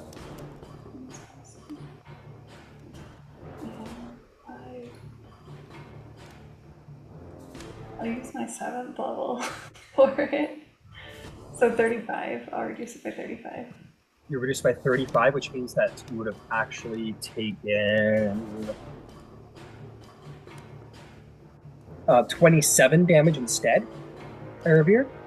So now I need you to roll me a DC 13 con saving throw to keep the roll. Okay. I got an 11. All right. Well, the irony here is that it doesn't benefit the bad guys for you to have lost concentration. Because a second ago, he was going to be not being hurt by the cloud kill that his allies created. But because you've lost concentration, he's like, ha ha ha ha ha ha. And then it goes down, all the smog comes down, and he's like, ah, fuck. And then it goes up his nose, and he's like, ah, man. I tried to tell him. They were right. He is going to succeed on a nat 20, however, and take half the cloud kill damage. That's going to be... Can I just roll the same? Fuck yeah, I can. 19 will be reduced to 8, will be reduced to 9 damage. He probably hears you coughing in there, Terrence. You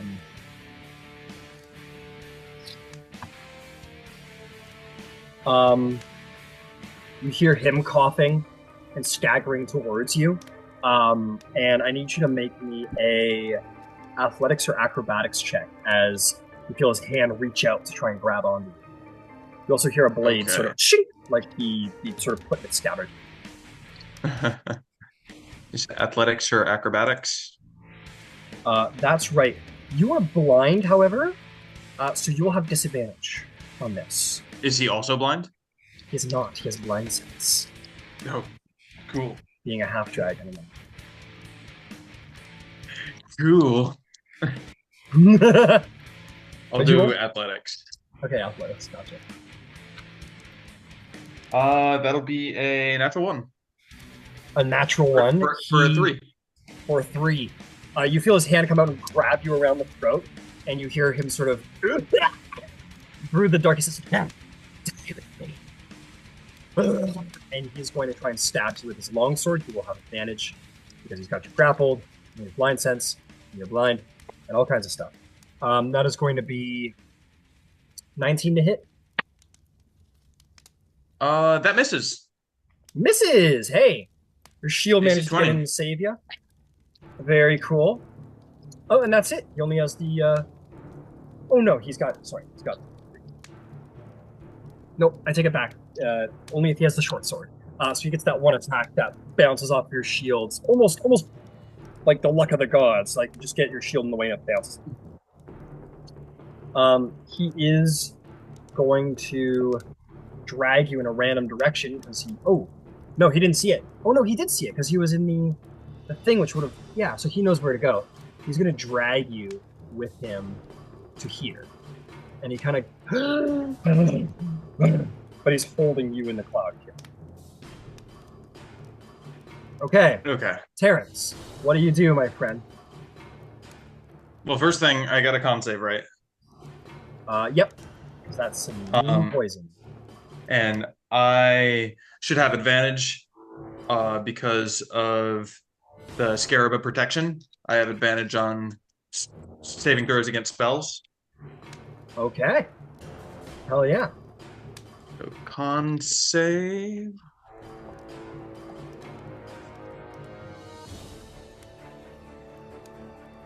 And 18. 18 is a save. That would have been 20 reduced to 10 damage. 10 damage. Alright, what's the plan? Okay, here's the plan. I am grappled. Yes. Yes, sir. Your speed is 0. You're otherwise okay to do whatever you want. Alright, so I'm going to use my action to cast a spell. Okay. Also blinded, as a reminder.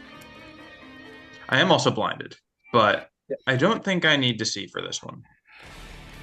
I'm going to cast Wind Wall. Ooh, wind wall. Yeah, a strong wall of wind rises from the ground at a point you choose within range. And what I think I'm going to do, I'm going to make kind of like, I can shape it however I want. It can be up to 50 feet long, 15 feet high, and 1 foot thick. I'm going to cut it through the space of this half dragon and kind of make a U around me and have it also cut through this cloud kill. Okay. You can shape the wall in any way you choose, so long as it makes one continuous path along the ground. Got it. So give me the exact what you're doing again. So how long can it be? It can be 50 feet long, and I'm making like a U around me.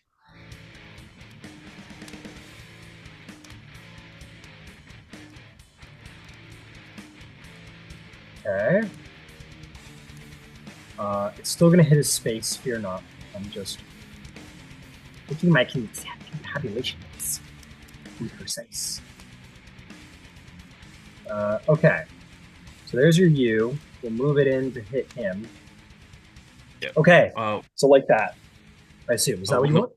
Yep. When the wall appears, each creature within the area must make a strength saving throw. Strength 19. He rolls a 23. Say. He passes. He takes half damage. Okay.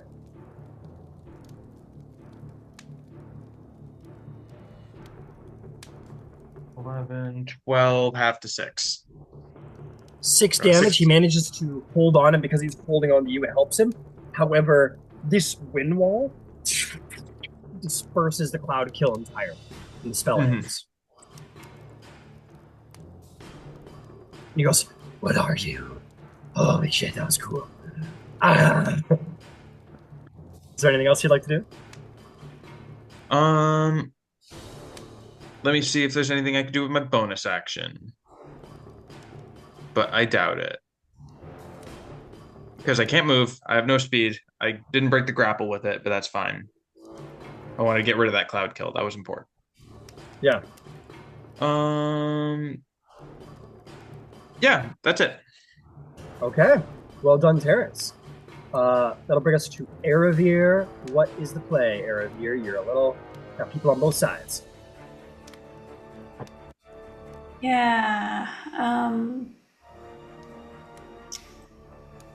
So, can I take a potion as an action, You take it as a bonus action. but not as a full action? You can if you wish to, yes. Can.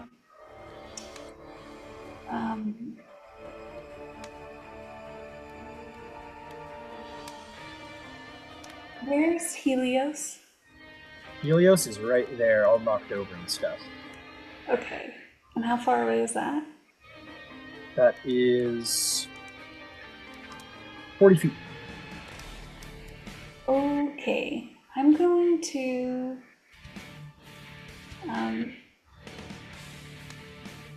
bonus fuck. I'm gonna bonus action Blade Song. Okay. And then I'll use my action to cast Greater Invisibility. And, Okay. I'd like to start making my way towards Helios. I should be able to just get there. With your blade song, yeah, 40 feet will get you right there. And Well done. That'll be my turn. Good escape, clean escape. Where's that big meanie thing who wants to go? Yeah, fuck it. Wing attack.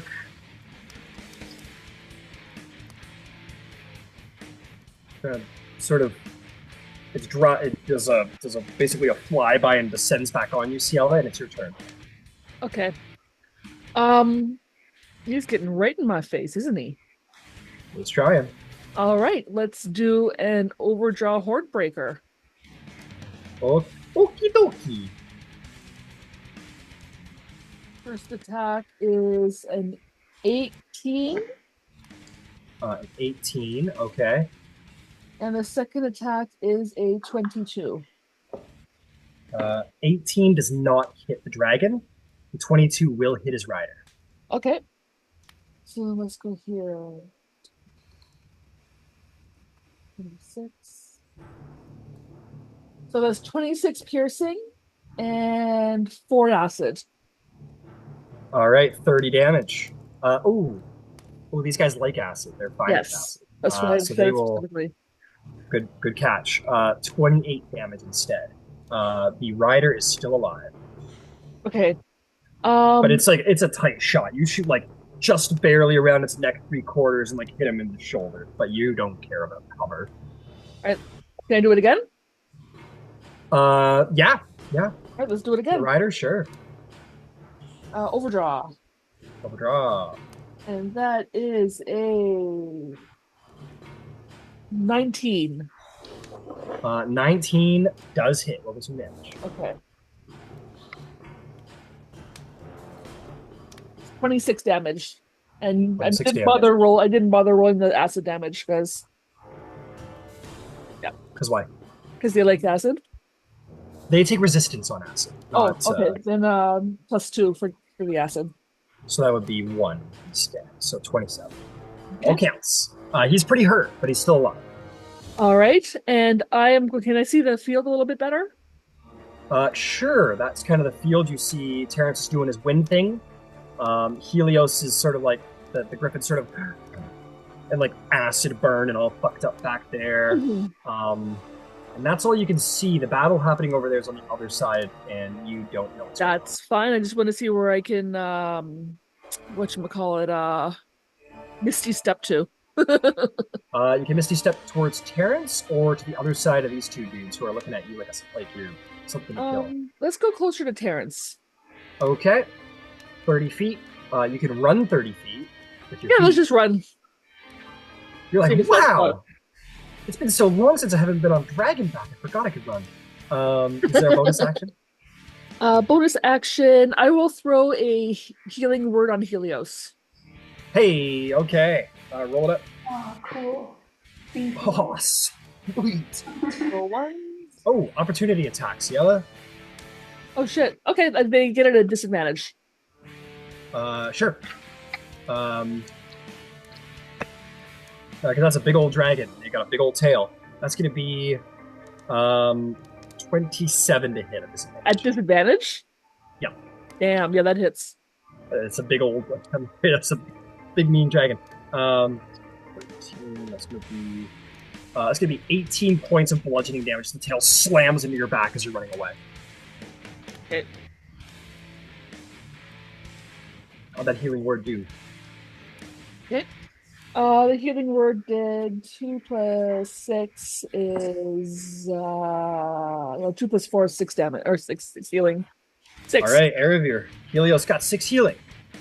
Lucky bird. Thank you. All right, that brings us to. Oh. Okay, yeah, Erebir. Or you're just saying. No, I was just saying thank you. Yeah. Yeah, no problem. Okay, it is the Dragon Wing's turn, who is going to. Can't see you. God damn it, Erebir. God damn it. It's going to. Man, we don't got a lot for real melee guys over here. It'd be cool if he's. It's like stop running away, and is going to. Yeah, I'll give it to him. Manages to get up to you, Ciela. Definitely flies as he does it, and then lands on his feet. Drop the scimitar. Is going to make 2 attacks against you. The first one is a 24 to hit. Yep, that hits. The second one's a hot 14. Miss. Miss. That is going to be. Oh god. That's going to be 6 slashing, 2 acid. And I have resistance against that, yes? Well, you get it when you get reactive resistance, right? Yeah. Does That's that okay, last just take for- it. It's only 2 damage, so 8 damage? 8 damage, that's right. Okay. Okay, that's the only dragon wing, because you killed them immediately. So that's the only one that gets to go. Shroud. You got your hands full, my friend, but that's the way you like it.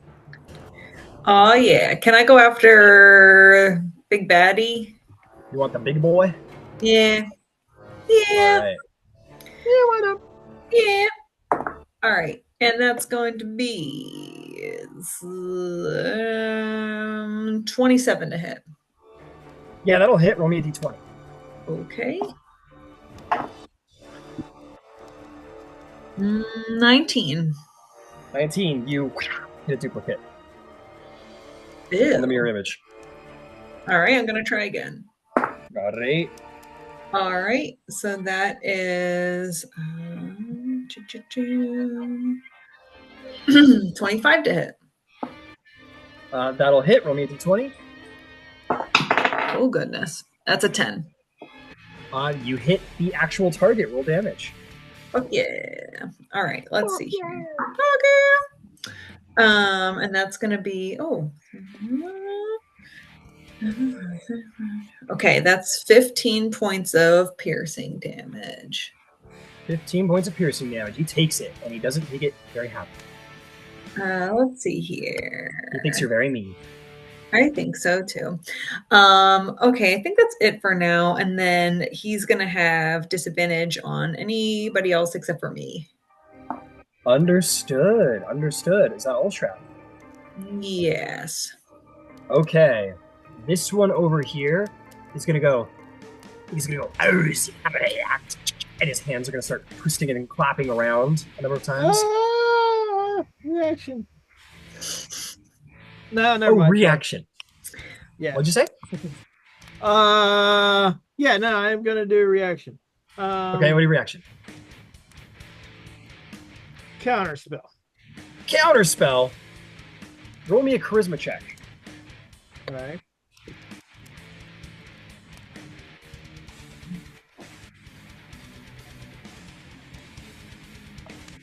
flat charisma. Oh, 12.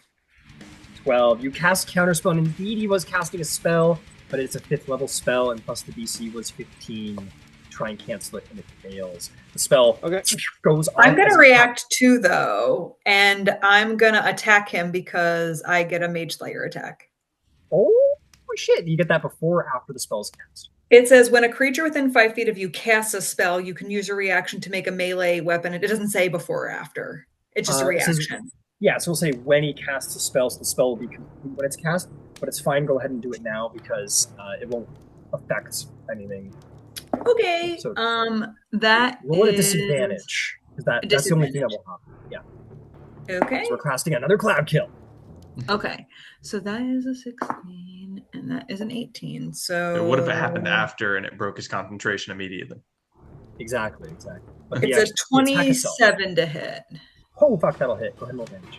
Okay, and then 5, that's 11, 13 points of piercing damage. 13 points of piercing damage. It maintains concentration. It's going to cast it like so. 13, you said? It goes, as it. So, like, it casts the spell. This cloud kill goes up, and then you plant your weapon right in his chest, and he goes, oh, you're already riposte. Didn't you already riposte? Oh, you just had your turn. Never mind, you're good. You crack him in the middle, and everybody maintains control and concentration. Incredible. Okay. So that's that guy's turn.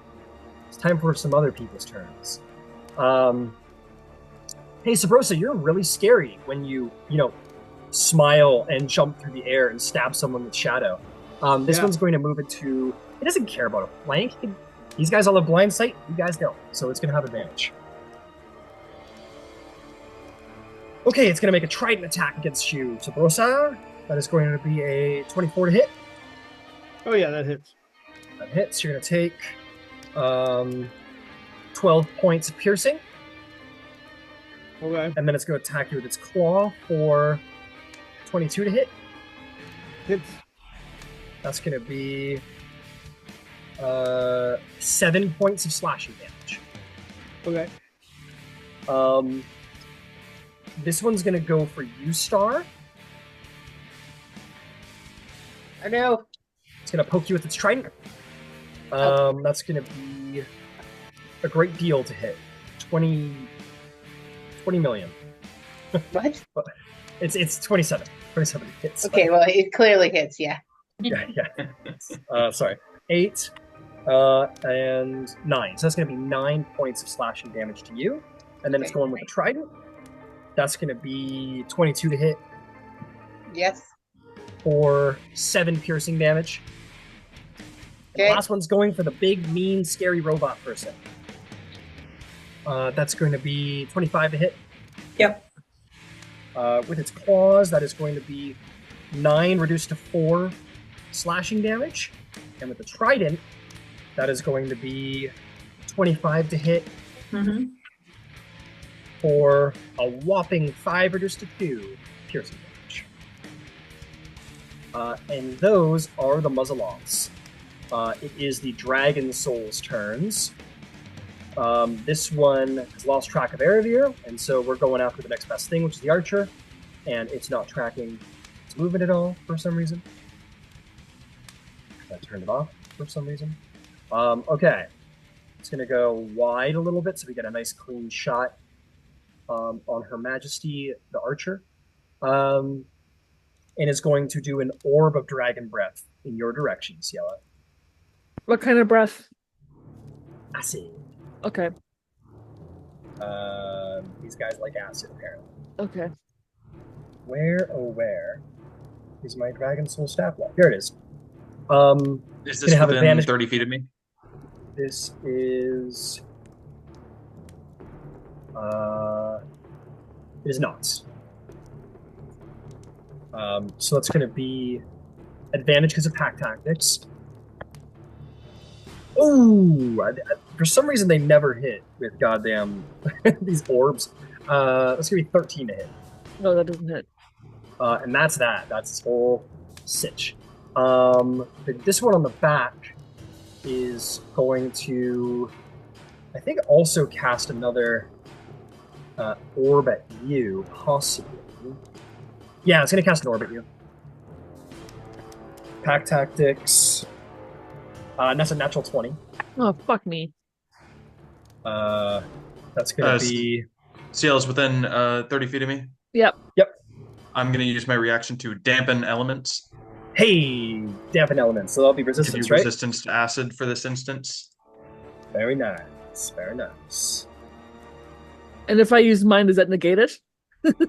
No, it does not negate. Oh, okay. But it will cut into a core. Oh, no, it won't do anything because you already have resistance.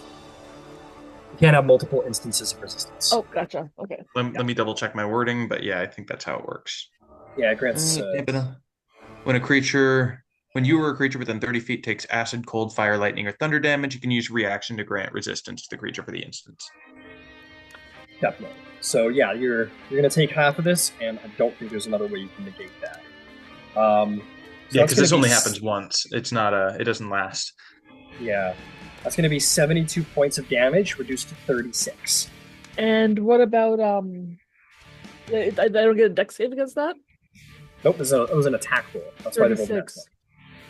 Yeah, so 36 acid. The breath weapons are the dex saves. Okay. Yeah, that's right. Okay. So this one guy's like, I missed, and then the other guy fires an orb at you and it hits you like, right in the chest. But there's a little Chantilla magic comes in and saves the day for you.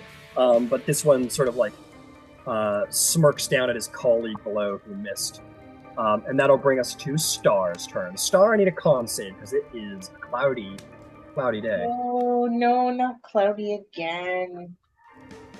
All right. Let's see. Star, what do you get? I got 13. Woohoo! That's a success. Yay! You are going to be the proud owner of 13 poison damage. God damn it. A brand new car. Okay, you are blinded. What do you do? I'm gonna swing wildly in front of me. You will have a straight roll because advantage and disadvantage will cancel penalty as you're flanking. All right, let's see what I get. 13 plus. That's kind of dumb. That's fine. It's dumb. Weirdly enough, I got 24. Hey, that's pretty good. Go ahead and roll damage. You will have sneak attack. And I'm going to give you the 2d6 instead of the 1d6 as well. These guys are technically been hired by the Dragon Cult. That is good enough for the blade. All right, so I need, oh my god, so many dice. Okay, I only have 8 dice of d6s, so I still need one more after this. Okay. And I have the +2 on the 6 if they're the cultists. So that's right. So you're doing 1d4 plus 7 plus I believe it's 9d6. Yeah. Cool. Make sure that cold is separate though, because they are resistant to cold. Okay, so then just 7. Okay, let me just roll everything and then see what we got. Fantastic.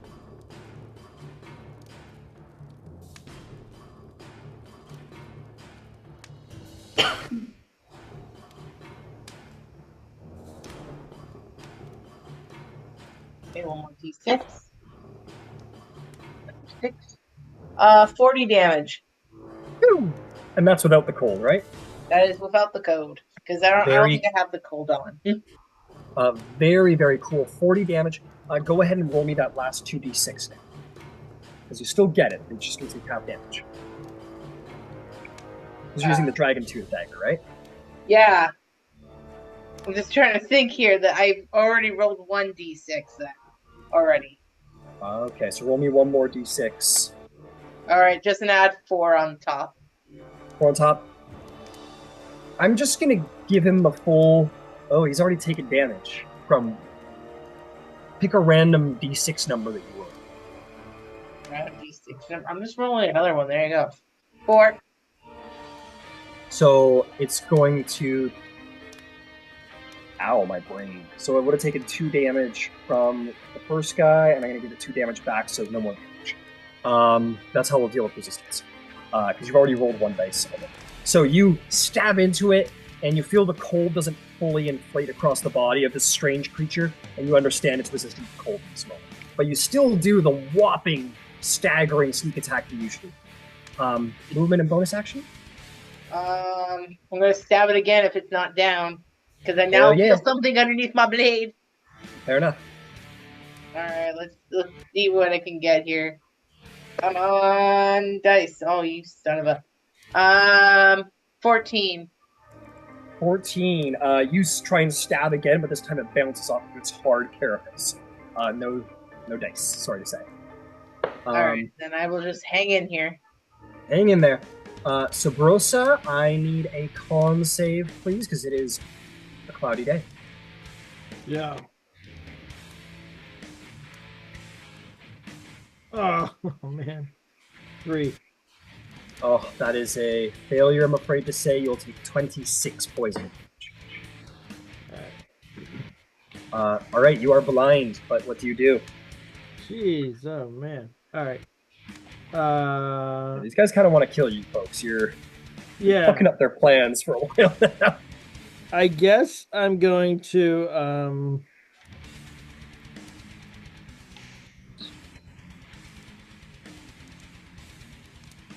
that's not really what I wanted to do, but okay.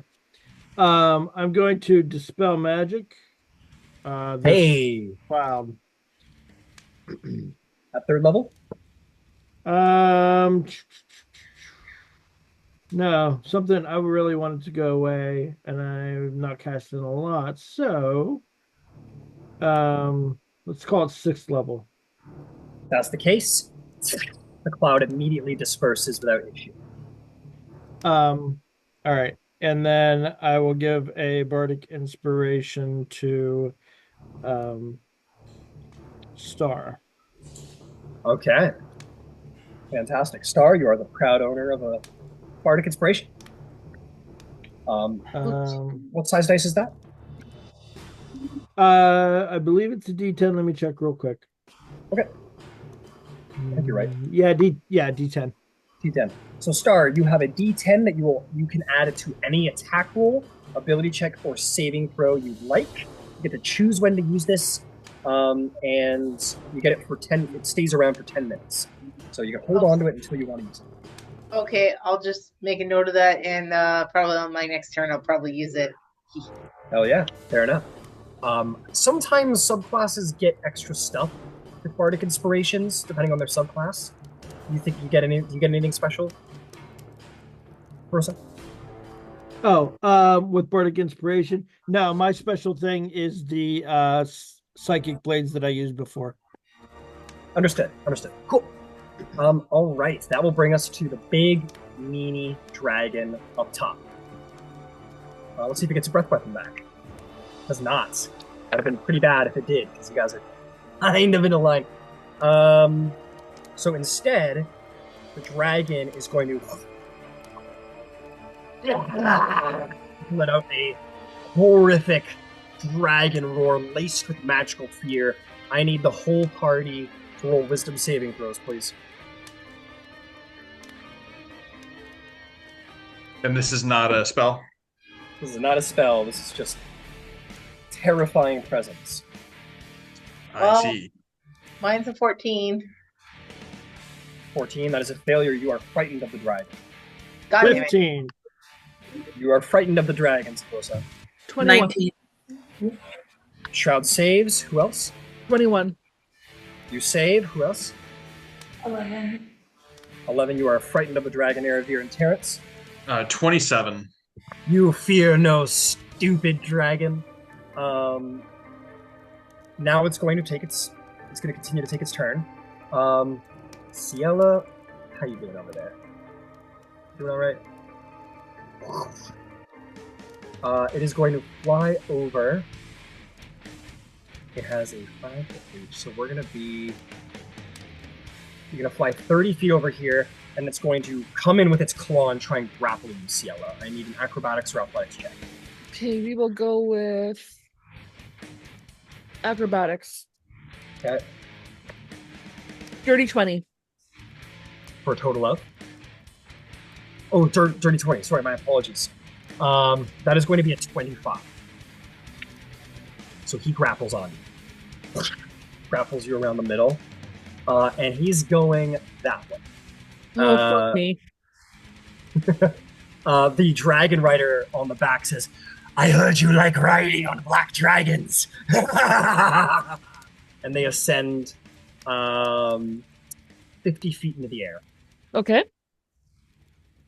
With you in its claws.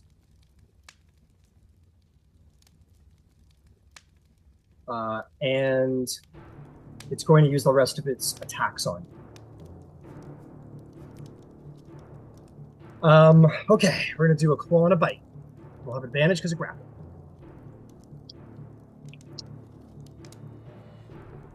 That is going to be a 29 to hit. Yep, that hits. You are going to take... you're going to take 19 piercing damage and 3 acid damage. Okay. For the claw attack, that is going to be 24 to hit. That hits. And you are going to take... You're going to take 16 points of slashing damage. Okay. So it flies you up. As it's flying up, it's, I don't know, like bites into your shoulder and like pulls back its teeth as hard as it can, sort of ripping some of the flesh, and then it's just like driving its claws into you, almost like punching you in its hand as it continues to fly up into the air. And that will be its turn. The dragon's going to say something. The dragon hasn't said much. The dragon is going to say...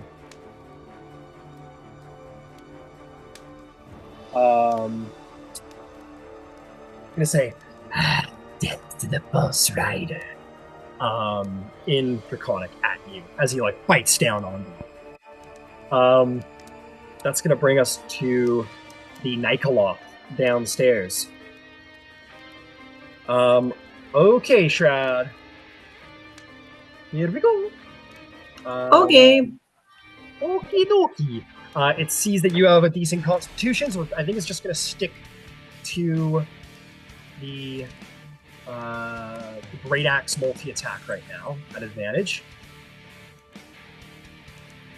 Yeah, let's do that. That is going to be 23 to hit. Yeah. Getting all the dice out today. That's going to be... it's going to be 19 points of slashing damage reduced to 9 slashing damage. And it's going to do it again. Or you know what it's going to do? Because it's kind of savage and mean. It's going to say, you're tough. But you want to know the problem with being tough? You're the last one alive. And it's going to move through its ally's space. And oh, you know what? It's a real motherfucker. It's going to take its last attack to swap it out with a teleport action. It's going to go and appear behind Star instead. And that will be its turn. Damn it. All right. That brings us to this guy who's literally holding on for his life. Does he need to do anything while he's standing in the wind wall, Terrence? No. I believe it's just a one-time thing. It's just when the wall appears, each creature in its area must make a strength save. Yeah. I mean, I am concentrating on it, but yeah, it only takes damage the initial turn. It is going to take 2 longsword strikes against you at advantage because it's got you grappled, and he can see you. All good stuff. That's going to be 24 to hit. That'll hit. It's holding it with one hand, so that's going to be 11 points of slashing damage. Okay. It's going to take another longsword swing at you. This time I think it's going to miss with a 14 to hit. That'll miss. Off the shield, and then he like lets you go, and in one swift movement he draws his short sword and swipes it. So that'll be a straight roll short sword. All right. That is a natural 20. Can I still Brutal. rebarbs that? Erebir? Can I still rebarbs that? That you can. You can see, and I don't think you're too far away. Can I subtly do it as well? Subtle cast, sure. Yeah, he will reroll. Damn, that would have been such like a cool aesthetic move that he just like surprises you and cuts you across the belly. He was another natural. Oh no. That's insane. But right. I will assure you it's not. I'm not in range, am I?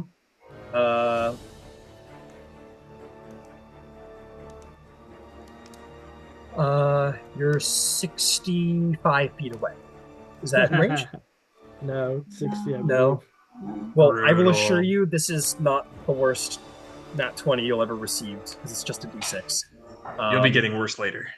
Yeah, exactly. That's going to be 12 points of piercing damage as he stabs you in the gut. Erebir, who would you like to grant advantage to with your subtle silvery barbs?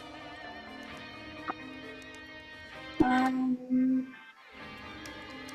give it to Terrence. Yeah. All right, Terrence, you have advantage in your next attack roll, ability check, or save.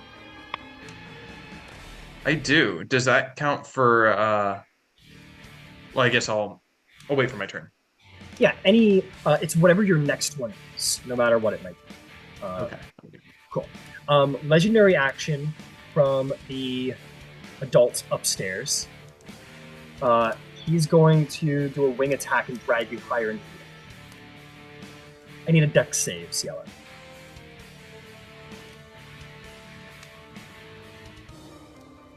$29. Oh shit!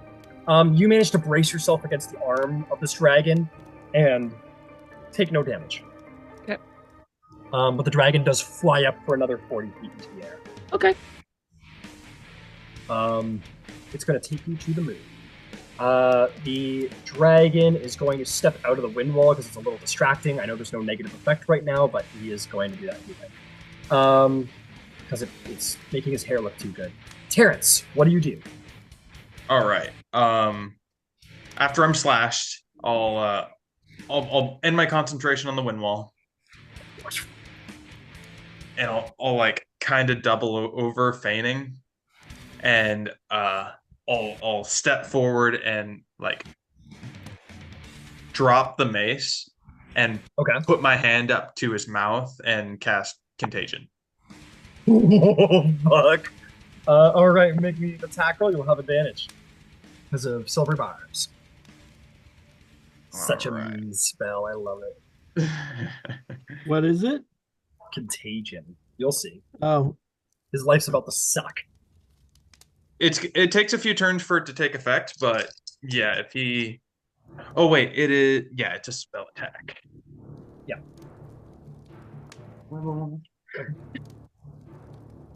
And that will be a 29 to hit. Yeah, you get him. You like grab at his throat because he's in plate, so he doesn't really have. Oh, you know what? I'm just going by the image here. His underarm here is like open, so you like reach in and you like grab at like his armpit, and on the opposite side you like grab his underarm, and you leave a handprint of your hand, and it's like this greenish black handprint that begins to sort of slither out. The way I'm picturing it in my head is I'll press my hand onto him, and it's like, you know how in the Green Mile when they have like the bees coming out of him, it's like bees are going into him, and that's the contagion. Holy fuck! You put your hand on like his inner They're arm not bees, where the but flesh just is like revealed. insects. Yeah, and as you open your hand, it is like basically like some kind of like parasite, like what are those gross things that grow on your wounds if you don't tend to them? Maggots? Maggots, yeah. Like basically these like maggoty black creatures begin to like burrow into his skin and begin to sort of like travel up underneath his skin. Ugh! God. All right, so on a hit, the target is poisoned. Okay. And on each of the poisoned targets' turns, they must make a Constitution saving throw. Understand. His life sucks. He doesn't know. He's like, "Huh, looks like you missed. He doesn't even like really notice, and then he kind of like stumbles for a second. He goes, and he sees the wound. He goes, what did you do to me? And he's gonna come at you with the sword again. But he's like all stumbly in this moment. Right. I'm gonna use this moment while he's poisoned to let him take an opportunity attack. I'm gonna leave his range. Nice. I like that. That's gonna be a 16. That'll miss. Yeah, he starts like he goes to strike you, and you kind of just step back. Have you ever seen The King when at the very end of the movie where fucking Robert Patterson's character like is like falling around the mud, and he's just like watching him dangle. It's a little like that. He like swipes at you, but you're literally just like doing one of these and like stepping back as you know he's all fucked up now, and he's like, what is happening? Where are you going?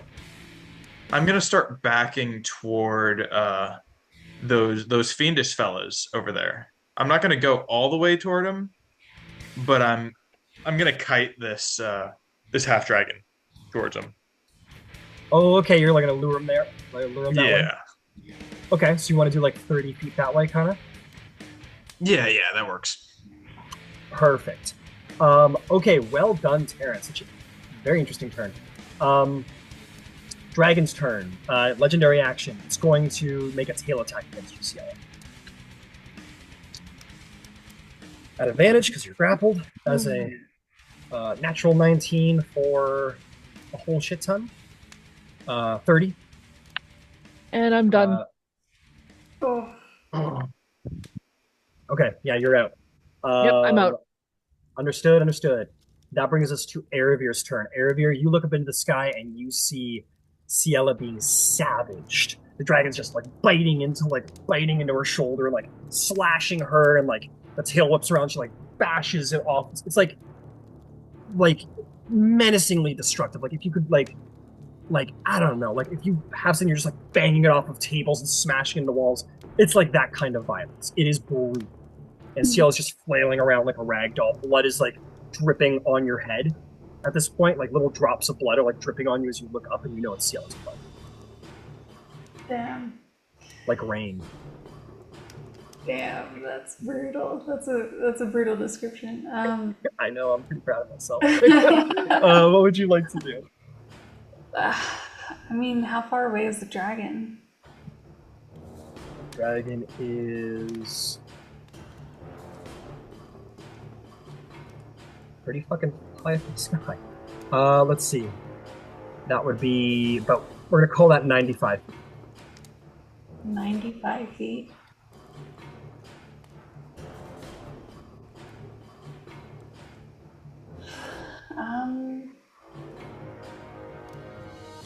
Okay, we'll try. We'll see what happens. Okay. Can I move like 5 feet closer? You can move directly under it. You can like jump into the air if you want to like try and like make up that last distance. What's your strength score? 14. So that's a +2. So yeah, you could just do like a high jump and like make up that 5 feet if you want to. You also have Helios right next to you. You can mount Helios and fly up. Yeah, I know, but Helios isn't doing so well. Helios is like, at you. Would you like to like take a 5-foot step and high jump to make up into a 90-foot range? Yeah, sure. So first I'm going to quicken cast Mind Sliver. Okay, I'm here. Sorry. Who's getting it? Oh, the dragon. Okay. And that's the 90-foot range? That one. What's the range? Shit, no, that one's only 60 feet. I goofed. I'm sorry. Never mind. It's all good. Can't do that. Shit, maybe I will mount Helios. Okay. I'm sorry. I'm sorry. It's okay. It's the battle just kind of changed on you a moment ago, so it's all good. Helios sort of staggers to its feet, these guys like look over at Helios like, uh-oh, we have to contend with the Griffin. And unbeknownst to anybody, you mount Helios. You and Helios have a great relationship now. Like Helios knows you very well and feels your presence and kind of reacts to you and knows you're there. You taking Helios up 40 feet? Yeah, we'll go up. Just maybe 30 feet. Just the bare minimum. The minimum, got it. Okay, you got 30 feet. Okay, and now we'll quicken cast Mind Sliver, which is an intelligence 18 save. Intelligence 18 to the dragon. That is a failure. We're using a legendary resistance to succeed instead. Okay, that was its second one. Yeah, that was the second resistance. Yeah. Full action? Yeah, and then I guess that was the full action. So what's your bonus action? no, that was quick casted, so Got it. my bonus action. So what's your full action? Well, I forgot about the stupid resistances, the legendary resistances, but I'll still I'll cast Hold Monster anyway. Okay. And try to burn another resistance. That is going to be 21 to save. Okay, that saves. The chains shoot up from your general direction, and as they try and wrap around the dragon, it roars and pulls its arms out and snaps your magical chains before they can solidify. Yeah. Okay, that'll be my turn. All right. Ciela, I need you to roll me a private death saving throw. I will say beforehand, just so that you know that there's no meta going on here, it is going to drop you. It's going to throw you down to the earth. But go ahead and make me your roll.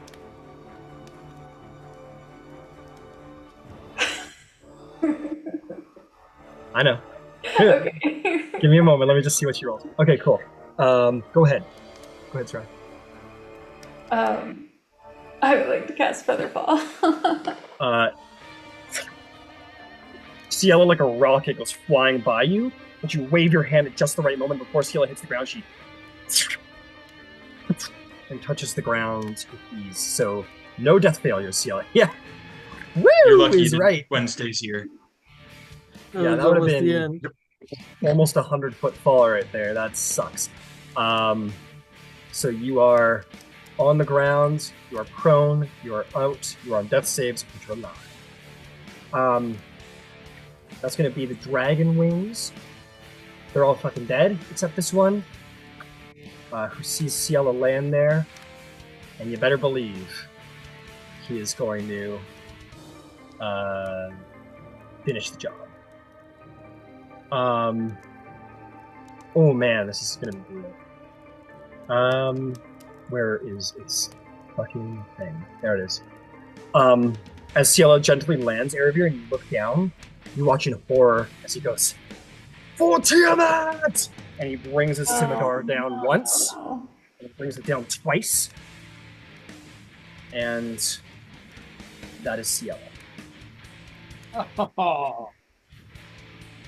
That is where we are going to end the session for the night. Oh, boo! With the death of Ciela. I'm sorry, it's a lot of